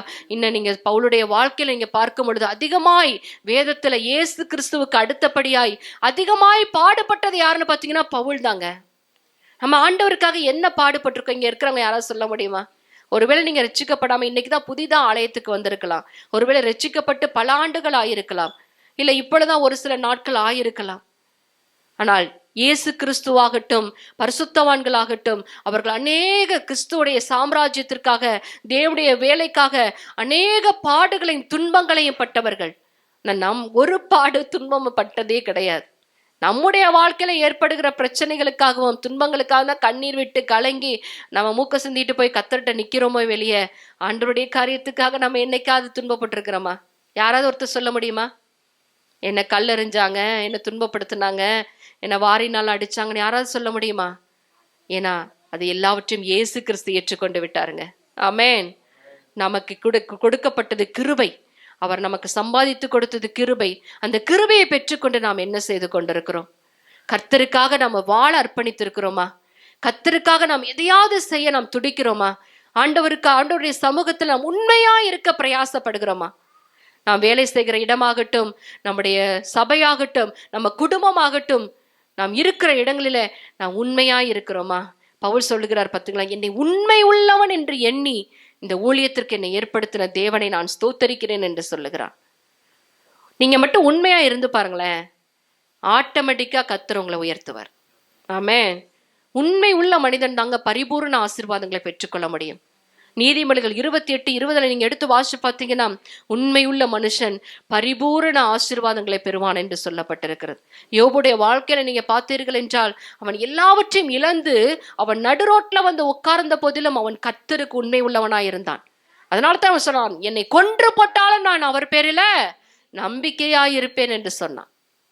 எல்லாம் அழிந்து விட்டது. எல்லாம் பிள்ளைகள், குடும்பம், வீடு, ஆஸ்தி, சொத்து எல்லாம் போய்விட்டது. நடு ரோட்ல வந்து உட்கார்ந்து இருக்கிறான். ஒரு காலத்துல அவன் ரோட்ல நடந்து போனாலே தோல்ல துண்டு போட்டிருந்தா எடுத்து இங்க வச்சுக்கிட்டு ஐயா வணக்கம்னு சொல்லி அவனை வந்தனம் பண்ணக்கூடிய ஜனங்கள் எல்லாம் இப்ப எப்படி ஏளனமா பாக்குறாங்க. 4 ஃப்ரெண்ட்ஸ் வந்து அவனை ஆறுதல் படுத்துவாங்கன்னு பார்த்தா அவனுங்க வந்து இன்னும் வெந்த புண்ணுல வேலை பாய்ச்சிருது. என்ன பேர் அதுக்கு? எரியிற நெருப்புல எண்ணெயை ஊத்துறது. அப்படியாய் கூட வந்து உட்கார்ந்துக்கிட்டு 4 பேரும் வந்து அவனை இன்னும் காயப்படுத்துகிறவர்களாய் காணப்பட்டார்களே ஒழிய அவனுக்கு ஆறுதல் சொல்லுகிறவர்களாய் அங்கு வரவில்லை. ஆனாலும் அந்த சூழ்நிலையிலும் அங்க யோபு பார்த்தீர்கள் என்றால் அவன் தன்னுடைய வாயினால கர்த்தருக்கு விரோதமான காரியங்களை பேசாதபடிக்கு தன்னுடைய நாவை அடக்கி கொண்டவனாய் காணப்பட்டான். அதனால அந்த உண்மையை கர்த்தர் பார்க்கிறார். அங்கு சாத்தான் வந்து அவனை சோதிக்கும்படியாய் தேவனிடத்துல வந்து உத்தரவு கேட்க அவன் தேவ சந்நிதியில போய் நிற்கிறான். தேவன் கேட்கிறார், எங்கே இருந்து வருகிறாய்? என் தாசனாகி யோபுவின் மேலே கண் வைத்தாயோ? அவன் எப்படிப்பட்டவன் தெரியுமா? அவன் நீதிமான், அவன் சன்மார்க்கன், அவன் கர்த்தருக்கு பயந்து பொல்லாப்புக்கு விலகுறவனாகிய மனுஷன் என்று சொல்லி தேவனே சாத்தானிட்டு அவனை குறித்து சாட்சி சொல்லுகிறார். அப்படியாய் அவன் கர்த்தருக்கு முன்பாக அவ்வளவு உண்மையா இருந்தபடியினால்தான் அவன் மீண்டும் இழந்த எல்லாவற்றையும் ரெட்டிப்பாய் பெற்றுக்கொள்ளும்படியாய் கூட கர்த்தர் அவனை ஆசீர்வதித்தார். ஹல்லேலூயா. உண்மையுள்ள மனுஷன் பரிபூர்ண ஆசீர்வாதங்களை பெறுவான்க. நம்ம இடத்துல அந்த உண்மை இருக்கா? கர்த்தர் எதன் மேல பிரியமாய் இருக்கிறார்? உண்மை உள்ளவன் மேலே கர்த்தர் பிரியமாய் இருக்கிறார். ஆமென். கர்த்தர் நம்ம இடத்துல விரும்புகிறது என்ன தெரியுமா? இங்க தாவீது கேட்கிறார், கர்த்தாவே உமக்கு பிரியமானதை செய்ய விரும்புகிறேன் என்று. ஆனா தேவன் நம்ம இடத்துல என்ன எதிர்பார்க்கிறார்? உண்மையை எதிர்பார்க்கிறார். கர்த்தருக்கு முன்பாக நான் உண்மையா இருக்க வேண்டும். நாம் இருக்கிற இடங்களில உண்மையா என்னதான் போட்டுமே, நான் உண்மை சொன்னா இந்த வேலை எனக்கு போயிரும், நான் உண்மையா இருந்தேன்னா இந்த இடத்துல எனக்கு எல்லாமே போயிரும், அதனால இப்படி அட்ஜஸ்ட் பண்ணி தான் வாழ வேண்டியதா இருக்கு. நோ, இந்த அட்ஜஸ்ட்மெண்டே வேண்டாம். ஹல்லேலூயா. உண்மையா இருந்து பாருங்களேன், இழந்த எல்லாவற்றையும் கர்த்தர் ரெட்டிப்பாய் திரும்ப தர முடியும் ஆண்டவரால. யாரெல்லாம் விசுவாசிக்கிறீங்க? நான் இழந்த எல்லாவற்றையும் கர்த்தர் எனக்கு 2 மடங்கு அதை திருப்பி தர முடியும் என்று? கண்டிப்பா தருவாருங்க. நம்முடைய நம்பிக்கை தான் வாழ்க்கை, விசுவாசம்தான் வாழ்க்கை. நாம் கர்த்தரை அப்படியாய் விசுவாசிக்கும் பொழுது கர்த்தர் எல்லாவற்றையும் நமக்கு திரும்ப தந்து ஆசீர்வதிப்பார். அங்க பிலிப்பியருக்கு எழுதின நிருபம் 3வது அதிகாரத்துல பவுல் சொல்லுகிறார், இன்னமும் நான் கர்த்தரை அறிகிற அறிவின் மேன்மைக்காக எல்லாவற்றையும் நஷ்டம் என்று விட்டேன், குப்பையா எண்ணுகிறேன். அவரை அறிகிற அறிவுக்காக எல்லாவற்றையும் விட்டு விட்டேன் என்று சொல்லுகிறான். ஆசையாய் தொடர்கிறேன் என்று சொல்லுகிறான். பரம அழைப்பின் பந்தய பொருளுக்காக லக்கை நோக்கி தொடர்கிறேன் என்று சொல்லுகிறான். ஹல்லேலூயா. பவுல் எவ்வளவு பெரிய பணக்காரர் தெரியுமா உங்களுக்குலாம்? அவங்க அப்பா அந்த காலத்திலேயே அவங்க அப்பாவோட சொத்து கோடி கணக்குல. பவுலுடைய அப்பாவுடைய அப்பவே கப்பல்லாம் வச்சிருந்தாங்களாம். அந்த காலத்துல கப்பல்லாம் வச்சிருந்தா பெரிய அவங்களாம் வந்து தொழிலதிபர் மாதிரி, அந்த அளவுக்கு பெரிய பணக்காரர்கள். கர்த்தர் என்னைக்கு அழைத்தார், அது மாத்திரமல்ல ரோம சிட்டிசன்ஷிப் பெற்றிருந்தவன், குடியுரிமை பெற்றிருந்தவன், நியாய பிரமாணிகன், யூதன், பென்யமின் கோத்திரத்தான், கமாலியலுடைய பாதத்தில் இருந்து படித்தவன், சகல வேதத்தை கற்று தேறினவன். என்றைக்கு தேவன் அழைத்தார், இதெல்லாம் ஒன்றுல குப்பையா எண்ணுகிறேன், இதெல்லாம் எப்படி எண்ணுகிறேன்? குப்பையா எண்ணுகிறேன் என்று சொல்லிவிட்டு எல்லாவற்றையும் விட்டுவிட்டு தேவனை நோக்கி, ஆண்டவரை நீர் என்னுடைய வாழ்க்கையில் என்ன செய்ய சித்தமா இருக்கிறீர் என்று சொல்லி அப்படியாய் கடந்து வந்ததுனால இந்த பவுலுடைய வாழ்க்கையில கர்த்தர் மகிமையான காரியங்களை செய்தார். அவனை கொண்டு அவன் நடந்து போகி அவனுடைய உருமால்களை தூக்கி போடும் பொழுது அதை தொட்டு ஜனங்கள் விடுதலை பெற்று கொண்டார்கள். ஆமென். அவனுடைய ஹேண்ட் கர்ச்சிப்பை பெற்று அவனுடைய தொடும் பொழுது ஜனங்கள் விடுதலை பெற்று கொண்டார்கள். பவுலுடைய கைகளினாலே அற்புதங்களும் அடையாளங்களும் நடந்தன என்று சொல்லப்பட்டிருக்கிறது. அவன் 4 மிஷனரி பிரயாணங்களை கடந்து போனான். எல்லா மிஷனரி பிரயாணத்திலும் பார்த்தீங்கன்னா அவன் அநேக மூப்பர்களை ஏற்படுத்தினான், அநேக சபைகளை ஸ்தாபித்தான். அது மாத்திரமல்ல, அவன் ஒரு இடத்துல அவன் கண்ணீரோடு சொல்லுவான். அப்போஸ்தலர் நடபடிகள் 20வது அதிகாரத்துல அதனுடைய 19வது வசனத்தை நீங்க வாசிக்கும் பொழுது அங்க பவுல் ஒரு ஸ்டேட்மெண்ட் சொல்லுவாரு. 20வது அதிகாரம் 19வது வசனம், வெகு மனத்தாழ்மையோடும் மிகுந்த கண்ணீரோடும் யூதருடைய தீமையான யோசனைகளால் எனக்கு நேரிட்ட சோதனைகளோடு நான் கர்த்தரை சேவித்தேன். பிரயோஜனமானவைகள் ஒன்றை நான் உங்களுக்கு மறைத்து வைக்காமல் வீடுகள் தோறும் உங்களுக்கு நான் பிரசங்கித்து உபதேசம் பண்ணி தேவனிடத்திற்கு மனம் திரும்புவதை குறித்தும் விசுவாசிப்பதை குறித்தும் இப்படி சொல்லிட்டு அவர் சொல்றாரு அடுத்த வசனத்துல, இப்பொழுது நான் ஆவியிலே கட்டுண்டவனாய் எருசலேமுக்கு போகிறேன், அங்கே எனக்கு நேரிடுவதை நான் அறியேன், ஆனாலும் போற இடமெல்லாம் கட்டுகள் உண்டு, அங்க உபத்திரவங்கள் உண்டு என்று பரிசுத்த ஆவியான எனக்கு ஞாபகப்படுத்தி கொண்டே இருக்கிறார். பவுலே நீ போற உன்னை கட்டுவாங்க, பவுலே நீ போற உன்னை அடிப்பாங்க, பவுலே நீ போற உன்னை துன்பப்படுத்துவாங்க, ஆவியான எனக்கு ஞாபகப்படுத்து, ஆனாலும் இதை ஒன்றையும் குறித்து நான் கவலைப்படேன், என் பிராணனே நான் அருமையாக எண்ணேன், எதற்காக நான் அழைக்கப்பட்டு நான் அதை அடையும்படிக்கு ஆசையாய் தொடர்கிறேன் என்று திரும்பவும் அவன் இந்த இடத்துல அவன் அறிக்கை பண்ணுகிறத நம்ம பார்க்க முடிகிறது. தேவனுடைய கிருபை ஊழியத்தை நிறைவேற்றவே விரும்புகிறேன் என்று பவுல் சொல்லுகிறான். ஹல்லேலூயா. நாம் கர்த்தருக்காக என்னங்க செஞ்சிட்டோம்? கர்த்தருக்காக என்ன செய்துட்டோம்? நமக்கு ஏதாவது தேவையானாதான் ஆண்டவர்கிட்ட போறோம். ஆண்டவர் நமக்கு செய்யலைன்னா ஆண்டவர்கிட்ட தூரமே போயிடுறமே. எதுக்கு ஆராதனைக்கு வந்துட்டு, எதுக்கு நான் சர்ச்சுக்கு போய்கிட்டு, ஆண்டவர் எனக்கு என்னத்தை செஞ்சிட்டாரு? நோ நோ நோ, நாம் ஆண்டவருக்கு செய்ய வேண்டும். நம்ம இந்த பூமியில இருக்கும்படியாய் கூட ஆண்டவர் நம்மை வைத்திருக்கிறார் என்றால் நம்ம ஒரு சொபஸ்டிகேட்டடா வாழ்வதற்கு அல்ல, அவருடைய சித்தத்தை செய்வதற்காகத்தான் உலக தோற்றத்துக்கு முன்பாகவே பிதாவானவர் குமாரனுக்குள் நம்மை முன்குறித்து வைத்தாருங்க. தாயின் கருவில தோன்றும் முன்னே நம்மை அவருக்காக பிரித்தெடுத்திருக்கிறார். நான் உலகத்தான் அல்லாதது போல நீங்களும் உலகத்தான் அல்ல என்று இயேசுவானவர் பேச ஆரம்பித்தார். இயேசு கிறிஸ்துவும் கூட சொல்வார், நான் பிதாவுக்கு எப்பொழுதும் பிரியமானவைகளே செய்கிறபடியினாலே அவர் என்னை தனியே இருக்க விடவே இல்லை என்று சொல்லுகிறார். இயேசுடைய காரியத்தை நீங்க பார்த்தீர்கள் என்றால் அவர் பிதாவோடு ஒன்றாய் இருந்தவர், பிதாவுக்கு பிரியமானதையே செய்கிறவராய் இருந்தார். அவருடைய சித்தத்தை செய்து அவருடைய கிரியைகளை முடிப்பதே என்னுடைய போஜனம் என்று இயேசுவானவர் சொல்ல ஆரம்பித்தார். இதெல்லாம் சொல்லிவிட்டு இயேசுவை தேவன் உயர்த்துகிறார். அவர் மரித்து உயிரோடு எழுந்து அவர் பரமேறி போய் அவர் இப்ப எங்க இருக்கிறார் என்றால் பிதாவின் வலது பாரிசத்துல சிங்காசனத்தில் அமர்ந்திருக்கிறார். அது மாத்திரமல்ல, பிதாவாகிய தேவன் நியாயம் தீர்க்கக்கூடிய முழு அதிகாரத்தையும் குமாரனுடைய கையில கொடுப்பதற்கு அவர் என்ன இந்த பூமியில செய்தார் என்றால், நீங்க பிலிப்பியருக்கு எழுதின நிருபம் 2வது அதிகாரத்துல நீங்க வாசிக்க முடியும். இயேசு கிறிஸ்துவானவர் அவர் இந்த பூமியில அவர் என்னத்தை செய்தார் என்று சொல்லி பார்க்கும் பொழுது, பிதாவுக்கு சமமாயிருப்பதை கொள்ளையாடின பொருளா எண்ணாதபடிக்கு தம்மை தாமே வெறுத்து அடிமையின் ரூபம் எடுத்து மனுஷ சாயலாய் அவர் மரண பரியந்தம் சிலுவைக்கு போகிற வரைக்கும் பிதாவுக்கு தன்னை கீழ்ப்படிந்தவராய் காணப்பட்டார். ஹல்லேலூயா. அந்த கீழ்ப்படிதலை தேவன் விரும்பினார். ஹல்லேலூயா. குமாரனா இருந்த போதிலும், தேவனுடைய சாயலா இருந்த போதிலும், தேவனுக்குள்ளா இருந்த போதிலும், தேவனும் நானும் ஒன்றாயிருக்கிறோம் என்று சொன்ன போதிலும் அங்க குமாரனுக்குள் இருந்தது என்னவென்றால் கீழ்ப்படிதல். நமக்குள்ள கீழ்ப்படிதலை தேவன் விரும்புகிறார். அவருக்கு கீழ்ப்படிய வேண்டும், அவருடைய சத்தத்துக்கு நாம் கீழ்ப்படிய வேண்டும் என்று தேவன் விரும்புகிறார். யாரெல்லாம் டெய்லி தவறாம பைபிள் படிப்பீங்க? கையே காணோம், வீட்டுல வச்சுட்டு வந்தாச்சா கையெல்லாம்? டெய்லி ஜெபம் பண்றேன், நான் ஜெபம் பண்ண ஒரு நாள் கூட தவறுனது இல்லை அப்படின்னு சொல்றவங்க, அதுக்கு ஆள் இல்லை. காது கேக்குதா? சரி. ஒவ்வொரு நாளும் நாம் ஜெபிக்கும் பொழுது தேவனை நாம் சந்திக்கிறோம். ஒவ்வொரு நாளும் வேதத்தை வாசிக்கும் பொழுது அவர் நம்மோடு நம்மை கொண்டு என்ன செய்ய போகிறார் என்கிற வெளிப்பாடுகளை நமக்கு கொடுக்கிறவராய் இருக்கிறார். வேதத்தை திறந்து படிக்கும் பொழுது ஒரு ஜெபத்தை செய்ய வேண்டும். ஆண்டவரே, இன்னைக்கு உங்களை குறித்து எனக்கு என்னப்பா வெளிப்பாடு, என்னை குறித்து என்னப்பா உங்களுக்கு நீங்க வெளிப்பாடு தர இருக்கீங்க, நான் பிறருக்கு என்ன செய்வேங்கிற வெளிப்பாடு எனக்கு வேணும்னு சொல்லி நீங்க அப்படி கேட்டு ஜெபித்து பாருங்க.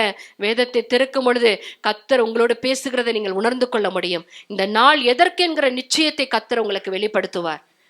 ஹல்லேலூயா. அப்பொழுது நீங்க ஆட்டோமேட்டிக்கா கீழ்ப்படிவீங்க வார்த்தைக்கு. நீங்க கீழ்ப்படிய பிதாவுடைய விருப்பம், பிதாவுடைய ஆசையெல்லாம் உங்க மேல வந்துருங்க. உங்களை அதிகமா நேசிக்க ஆரம்பித்து விடுவார். இவர் என்னுடைய நேசகுமாரன், இவரில் நான் பிரியமாய் இருக்கிறேன் என்று சொல்லி தேவனுடைய சத்தம் வானத்தில் கேட்கப்பட்டது. இயேசுவானவர் ஞானஸ்தானம் எடுத்து கரையடினார். மத்தேயு 3:17 அங்க சொல்லப்பட்டிருக்கிறது, இவரில் நான் பிரியமாய் இருக்கிறேன், இவர் என்னுடைய நேசகுமாரன். என்னத்தை பிரியமாய் செய்து விட்டார் என்றால், அவர் இந்த பூமியிலே தன்னை தாழ்த்தினார், தன்னை கீழ்ப்படிய ஒப்பு கொடுத்தார். அது மாத்திரமல்ல, பிதாவின் சித்தத்தை செய்து முடிக்க அவர் இடைவிடாமல் உழைக்கிறவராய் காணப்பட்டார். தன்னையே ஊற்றி கொடுத்தார். ஒரு முறை இயேசு கெத்செமனே தோட்டத்தில் இருக்கும் பொழுது அவர் கடைசி நேரத்துக்கு வந்து விட்டார். இந்த உலகத்தில் அவருக்கு இருந்த நாட்கள் முடிய போகிறது. அவர் கண்ணீரோடு, பலத்த சத்தத்தோடு, மகா சத்தத்தோடு, மிகுந்த கண்ணீரோடு பிதாவிடத்தில் வேண்டுதல் செய்கிறார். பிதாவே, இந்த பாத்திரம் என்னை விட்டு நீங்க கூடுமானால் நீங்கும்படி செய்யும். ஆகினும் என்னுடைய சித்தத்தின்படி அல்ல, உம்முடைய சித்தத்தின்படியே ஆக கடவுள். இந்த ஜெபம் பிதாவுக்கு மிகவும் பிரியமா இருந்தது. ஹல்லேலூயா. ஏன் தெரியுமா? இயேசுவானவர் பிறக்கவே இல்லை. ஆனா ஏசாயா தீர்க்கன் எழுதுகிறார், பிதாவான கர்த்தரோ அவரை நொறுக்க சித்தமாயிருந்தார் என்று. இயேசு பிறக்கவே இல்லை. அவர் இந்த பூமிக்கு வந்து அவர் உங்களுக்காக எனக்காக தாங்க நொறுக்கப்பட்டாரு. ஆமென். அவரை அடிக்க கொண்டு போறாங்க. ரோம போர்ச்சேவகர்கள் அவரை இழுத்துட்டு போறாங்க. எப்படி மயிர் கத்தரிக்க கொண்டு செல்கிற ஒரு ஆட்டை போல அவர் இழுத்துட்டு போறாங்க. தாடி மயிரை பீத்து இழுக்கிறார்கள். அது மாத்திரமல்ல, அவரை வாரினால் அடிக்கும் பொழுது அவருடைய முதுகு பீந்து கொண்டு வருகிறது. லெண்டு டேஸ்ல நாம் இருந்து கொண்டு இருக்கிறோம். அநேகர் லெண்டு டேஸ் என்று சொல்லி தங்களை வருத்தி கொண்டிருக்கிறார்கள். அதெல்லாம் தேவையே கிடையாது. நமக்காக வருத்தப்பட்ட இயேசுவை நோக்கி பாருங்க, உங்க வாழ்க்கையில ஒரு மறுரூபம் உண்டாகும். ஹல்லேலூயா. இயேசு கிறிஸ்துவான் எதற்காக அடிக்கப்பட்டார்? எதற்காக நொறுக்கப்பட்டார்? ஏதோ 40 நாள் அந்த வருத்தத்தை அப்படியே நினைச்சிட்டு முகத்தெல்லாம் சோர்வா வைத்துக்கொண்டு, நான் யாரையும் பிளேம் பண்ணல. நாம் சத்தியத்தை அறிந்து கொள்ள வேண்டும். அப்பொழுதுதான் நாம் விடுதலையாக்கப்பட முடியும். இயேசு கிறிஸ்துவானவர் இந்த பூமியிலே அவர் பட்ட பாடுகளை நாம் ஏதோ ஒரு 40 நாள், வருடத்துல 40 நாள் மாத்திரமல்ல, ஒவ்வொரு நாளும் அந்த சிலுவையை நமக்கு முன்பாக நிறுத்தி நோக்கி பார்க்கிற பிள்ளைகளா இருக்க வேண்டும். இந்த அடிகள் எனக்காக ஆண்டவரே, இந்த வேதனைகள் எனக்காக ஆண்டவரே, என்னுடைய அக்கிரமங்கள் நிமித்தம், என்னுடைய பாடுகள் நிமித்தம், என்னுடைய மீறுதல் நிமித்தம் ஆண்டவரே நீர் காயப்பட்டீர் ஆண்டவரே. அப்படி நீங்க சிலுவையை நோக்கி பார்க்கிறோம் நாம் இருப்போமே ஆனால் எந்த ஒரு துணிகர பாவத்தை நாம் செய்யவே மாட்டோம். கர்த்தருக்கு விரோதமாக எதையும் செய்ய நாம் துணிகரம் கொள்ளவே மாட்டோம். அவரை மயிர் கத்தரிக்க கொண்டு செல்கிறது போல கொண்டு சென்றார்கள். அவருடைய முதுகை வாரினாலே இழுத்து அடிக்கும் பொழுது சதை பீது கொண்டு வருகிறது. பார சிலுவையை சுமக்க வைத்தார்கள். அது மாத்திரமல்ல, கண்ணை கட்டி தலையிலே குட்டி அவர்கள் காரி உமிழ்ந்து துப்பி அவர்கள் பரியாசம் பண்ணினார்கள். கன்னத்தில் அறைந்து, உன்னை அடித்தவன் யார் என்று சொல் என்று சொன்னார்கள். ஹல்லேலூயா. இது எல்லாவற்றிலும் கர்த்தர் செய்தது என்னவென்றால், கிறிஸ்து செய்தது என்னவென்றால், தன்னுடைய வாயை திறவாத படிக்கு அவர் மௌனமாய் இருந்தார். ஏனென்றால் உங்களுக்காகவும் எனக்காகவும் அவர் கிருபாதர பலியாய் தன்னை ஊற்றி கொடுத்தாருங்க. ஆமென். ஹல்லேலூயா. இன்றைக்கு நாம் நல்ல ஒரு கம்ஃபர்ட் ஜோன்ல இருக்கிறோம்னா அதுக்கு நாம ஏதோ நல்லது பண்ணிட்டு வந்துட்டோம்னு நினைக்காதீங்க. உலகத்துல என்னென்னமோ நடக்குது. உலகமே ஒரு தத்தளிப்புக்குள்ள இருக்கு. நான் நல்லா இருக்கேன், வேலைக்கு போறேன், வரேன், சாப்பிட்றேன், தூங்குறேன், எடுக்கிறேன், நல்ல ஒரு பாதுகாப்புல இருக்கேன் அப்படி நினைச்சிட்டு ஏதோ நான் நல்லது பண்ணியிருக்கேன் போல, ஏதோ நான் பண்ண புண்ணியம், எங்க அம்மா அப்பா பண்ண புண்ணியம். நோ. இயேசு கிறிஸ்து நமக்காக செய்த அந்த விலையேற பெற்ற அந்த இரத்தத்தை ஊற்றி கொடுத்ததுனால தான் உங்களையும் என்னையும் இப்படிப்பட்ட ஒரு ஸ்லாக்கியத்துக்குள்ள கொண்டு வைத்திருக்கிறார். அவருக்கு நாம் என்னத்தை செய்கிறோம்? நம்முடைய வாழ்க்கையில கர்த்தரை பிரியப்படுத்தும்படியா எதையாவது செய்கிறோமா? கர்த்தரை எப்படியெல்லாம் நாம் பிரியப்படுத்துகிறோம்? ஒவ்வொரு நாளும் அவருடைய சமூகத்துக்கு கடந்து சென்று அவருடைய பாதத்தை முத்தம் செய்கிற பிள்ளைகளா இருக்கிறோமா? பாவியான ஸ்திரீ, பைபிள்ல அவளோட பெயர் குறிப்பிடப்படவில்லை. அவளுக்கு கொடுக்கப்பட்ட அட்ரஸ் என்ன தெரியுமா? பாவியான ஸ்திரீ. அந்த பாவியான ஸ்திரீ இயேசு வந்திருக்கிறார், சீமோன் வீட்டில பந்தி இருக்கிறார் என்று சொல்லி கேள்விப்படும் பொழுது அவளை ஊருக்குள்ள யாருமே அனுமதிக்க மாட்டாங்க. ஏன்னா விபச்சாரி, அவள் பாவியான ஸ்திரீ. அவள் எல்லாருக்கும் தெரியாதபடிக்கு ஓடி இயேசுடைய பின்னாக அமர்ந்து கொண்டு அவருடைய பாதத்தை பிடித்து கொள்ளுகிறாள். ஆண்டவருக்கு தெரியும், நான் பாவியான ஸ்திரீன்னு ஊரே சொல்லுது. ஆண்டவரே, நான் உங்க பாதத்தை பிடிச்சுக்கிறேன் ஆண்டவரே, என் கண்ணீரனால் உங்க பாதத்தை கழுவுற ஆண்டவர். பெண்களுக்கு மகிமை கூந்தல். அந்த கூந்தலினால அவள் என்ன பண்ணுகிறாள்? எண்ணெய் காலிலே ஊற்றி கூந்தலினாலே துடைத்து அந்த பாதத்தை முத்தம் செய்கிறாள். அதை தேவன் விரும்பினார், இயேசு விரும்பினார். நாம் பாவிகளாய் இருந்தாலும், நாம் எவ்வளோ பெரிய துரோகிகளாய் இருந்தாலும் அவருடைய பாதத்தை போய் நீங்க பிடித்து கொண்டு முத்தம் செய்தீர்கள் என்றால் அதை தேவன் விரும்புவார். ஆமென், ஹல்லேலூயா. எத்தனை பேர் அவருடைய பாதத்தை விரும்புகிறோம்? எத்தனை பேர் நம்முடைய முழங்கால்களை அவருக்கு முன்பாக முடக்குகிறோம்? தேவனுடைய சமூகத்துல நாம் கண்ணீரோடு மற்றவர்களுக்காக ஜெபித்த நாட்கள் உண்டா? எனக்கே நான் ஜெபிச்சது கிடையாது சிஸ்டர். நான் எங்க மற்றவங்களுக்காக ஜெபிக்கிறது? என்னுடைய வாழ்க்கையில் ஜெபமே கிடையாது. ஏதோ நான் பெயரளவுல கிறிஸ்தவனா இருக்கிறேன். வாரத்துல ஒரு நாள் ஊர்ல கேட்பாங்க, சர்ச்சுக்கு போனியான்னு கேட்பாங்க, அதுக்காக சர்ச்சுக்கு வரேன். நோ, உங்களுக்காகவும் எனக்காகவும் ஆண்டவர் விலைக்கரையும் செலுத்தி இருக்கிறார். கிரயத்துக்கு கொல்லப்பட்டீர்களே என்று பவுல் சொல்லுகிறார். விலையேற பெற்ற இரத்தத்தினால உங்களையும் என்னையும் அவர் சம்பாதித்து இருக்கிறார். ஒரு அல்லேலூயா இல்லையா? சம்பாதிச்சிருக்கிறாருங்க. அவருடைய விலையேற, அதனாலதான் பேதுரு எழுதுவார், பொன்னினால வெள்ளியினால நீங்க எல்லாம் மீட்கப்படலப்பா, மாசற்ற குற்றமற்ற விலையேறப்பட்ட அவருடைய ஆட்டுக்குட்டியாருடைய இரத்தத்தினாலே நீங்களும் நானும் மீட்கப்பட்டு இருக்கிறோமே. அல்லேலூயா. அந்த இரத்தத்திற்கு உரியவர்களா இருக்கிற நாம் அவருக்கு விருப்பமானதை பிரியமானதை நம்ம செய்யறோமா? தாவீது சொல்லுகிறானே, தேவனே உமக்கு பிரியமானதை செய்ய விரும்புகிறேன், உமக்கு பிரியமானது செய்ய எனக்கு போதிங்கப்பா, எனக்கு கற்றுத்தாங்க, உங்க நல்ல ஆவி என்னை செம்மையான வழியில நடத்திரட்டும், நான் எப்படியாவது பரலோகத்துக்குள்ள வந்துடணும், உம்மை வேதனை உண்டாக்குகிற வழி என்னிடத்தில் உண்டோ என்று பார்த்து என்னை நித்திய வழியில என்ன நடத்திருங்க ஆண்டவரே, துணிகரமான பாவங்களுக்கு என்னை விலக்கி காத்து கொள்ளுங்க. இதெல்லாம் தாவீதுடைய ஜெபங்கள். அவன் ஏற்கனவே பிதாவுக்கு பிரியமானவன், ஏற்கனவே பிதாவின் சுத்தத்தை செய்வான் இங்கு சாட்சி பெற்றவன். அப்படிப்பட்டவனே இப்படிப்பட்ட ஜெபங்களை ஜெபிக்க வேண்டியது இருக்கும் பொழுது நீங்களும் நானும் எம்மாத்திரம்? ஹல்லேலூயா. கர்த்தருக்காக நாம் எதை செய்து கொண்டிருக்கிறோம்? அவரை பிரியப்படுத்தும்படியாய் கூட எதை செய்கிறோம்? இந்த நாளையில ஒரு தீர்மானம் எடுக்க வேண்டும். ஆண்டவர் நம்மை, காலையில பாஸ்டர் சொன்னாங்க ஆராதனையில, தேவன் நம்மிடத்துல விரும்புகிறார் நாம் பரிசுத்தமாய் வாழ வேண்டும் என்று விரும்புகிறார். நம்முடைய பிள்ளைகளை அவருக்கு என்று கொடுக்க வேண்டும் என்று விரும்புகிறார். நாம் கர்த்தருக்காக வாழ வேண்டும், நாம் குடும்பமாய் வாழ வேண்டும் என்று தேவன் விரும்புகிறார்.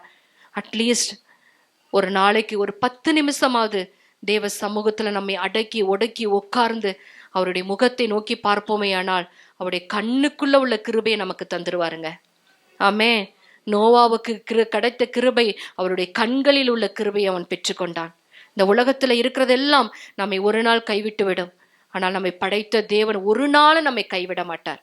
காலையில நான் கேட்டேன், இந்த உலகத்துல மனுஷர்களிடத்துல போய் உங்களுக்கு என்ன பிடிக்குமான்னு கேட்டா யோசிப்பாங்க, ஆனால் தேவன் யோசிக்கவே மாட்டார். அப்பா என்ன உங்களுக்கு பிடிக்குமான்னு நீங்க போய் கேட்டு பாருங்களேன், என் பிரியமே,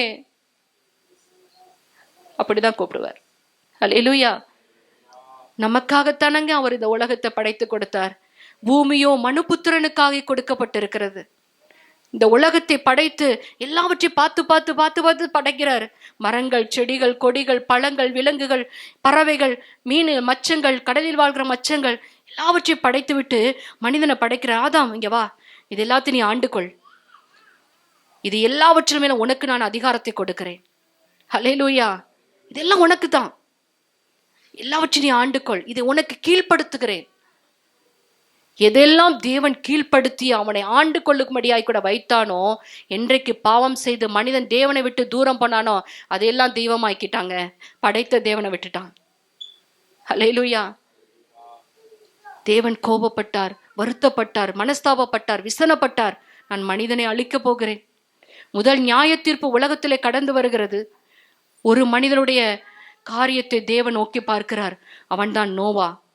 கர்த்தருடைய கண்களிலே கிருபைப்பட்ட நோவா, இந்த அவன் வாழ்ந்த நாட்களில இருந்த ஜனங்களுக்குள்ளே அவன் நீதிமான உத்தமனுமாய் இருந்து கர்த்தரோடு சஞ்சரித்து கொண்டவனாய் இருந்தபடியினால முதல் நியாய தீர்ப்புக்கு அவன் தப்பிக்கொண்டதோடு மாத்திரமல்ல, அவனை காக்கப்பட்டு அவன் மூலமாய் குடும்பம் காக்கப்படும்படியாய் கூட கர்த்தர் செய்தார். நாம் நீதிமானாய் இருந்து விட்டோமே, ஆனால் நம் மூலமாய் நம்முடைய குடும்பம் காக்கப்படுங்க. நீதிமான் உத்தமத்திலே நடக்கிறான், அவனுக்கு பிறகு அவன் பிள்ளைகள் பாக்கியவான்களாய் இருப்பார்களாம். நம்ம பிள்ளைங்க பாக்கியவானா இருக்குன்னு விரும்புறீங்களா? சொத்து சொகம் சேர்த்து வச்சுட்டு போனீங்கன்னா நம்ம பிள்ளைங்க அழிச்சு போட்டுருங்க. கிருபையை சம்பாதித்து வச்சுட்டு போங்க. ஆமென். என்னிடத்தில் அன்பு கூர்ந்து என் கற்பனைகளை கை கொள்ளுகிறவனுடைய சந்ததியை 1000 தலைமுறை மட்டும் கர்த்தர் அவர்களுக்கு இரக்கம் செய்கிறவராய் இருக்கிறார். ஆமென். நான் மாத்திரம் தேவனுடைய கற்பனைகளை கை கொண்டு அவர்கள் அன்பு கூர்ந்து இந்த பூமியில கொடுக்கப்பட்ட நாட்களை நம்ம வாழ்ந்துட்டோம்னா நம்முடைய சந்ததி சந்ததி சந்ததி நம்ம பார்க்க மாட்டோங்க. ஒரு சந்ததி 2 சந்ததி தான் பார்ப்போம். ஆனா அவர் 1000 சந்ததிகளை நம்ம மூலமாய் மறக்கவே மாட்டாருங்க. ஹல்லேலூயா. கிருபையை சம்பாதிச்சு வச்சுட்டு போகணும். கர்த்தருக்கு பிரியமாய் இந்த பூமியில நாம் வாழுகிற நாட்களில் நாம் பிரியமாய் வாழ வேண்டும். கர்த்தர் கொடுக்கப்பட்ட நாட்களை தயவு செய்து உங்களை கையெடுத்து கும்புற வேஸ்ட் பண்ணிடாதீங்க. இதுவரை வேஸ்ட் ஆயிட்டு நான் பாஸ்ட் இஸ் பாஸ்ட் விட்டுருங்க. இந்த நாளிலிருந்து ஒரு தீர்மானம் எடுங்க. ஆண்டவரே, உமக்கு பிரியமாய் வாழ என்னை ஒப்பு கொடுக்குற ஆண்டவரை, உமக்கு பிரியமானதே நான் செய்யணும் ஆண்டவரை. என் நிமித்தம் உங்க இருதயம் மகிழணும் ஆண்டவரை. அப்பா, என்னை பார்க்கும் போதெல்லாம் நீங்க துக்கப்படக்கூடாது ஆண்டவரை. என்னை பார்க்கும் போதெல்லாம் நீங்க வேதனைப்படக்கூடாது ஆண்டவரை. என்னை பார்க்கும்போது நீங்க சந்தோஷப்படணும் ஆண்டவரை. என் வாழ்க்கை அப்படியாய் மாறணும்ப்பா. நான் குறைஞ்சது ஒரு 4 பேருக்காவது நான் நல்லது செய்யணும் ஆண்டவரை. 4 பேருக்காவது நான் ஆசீர்வாதமா இருக்கணும் ஆண்டவரை. 4 பேருக்காவது நான் சாட்சியா இருக்கணும் ஆண்டவரை. என்னை பார்த்து உங்ககிட்ட ஒரு வரணும் ஆண்டவரை. அப்படியா என் வாழ்க்கை மாறணும்ப்பா, என்னை மாத்துங்கன்னு சொல்லி நீங்க கேட்டு பாருங்களேன். இந்த நாளில ஒரு மனம் திரும்புதல் அனுபவத்தோட தேவ சமூகத்துல ஒரு 5 நிமிஷம் உங்க ரூமுக்குள்ள போயிட்டு முழங்கால முடக்கி, உங்களுக்கு ஜெபிக்க தெரியலனாலும் பரவாயில்ல, ஏசப்பா கிட்ட சொல்லுங்க, ஏசப்பா நான் உங்களுக்கு பிரியமா வாழ விரும்புகிற ஆண்டவர்ன்னு சொல்லி பாருங்க. உங்களை அவருக்கு பிரியமான பிள்ளைகளை மாற்றி விடுவார்.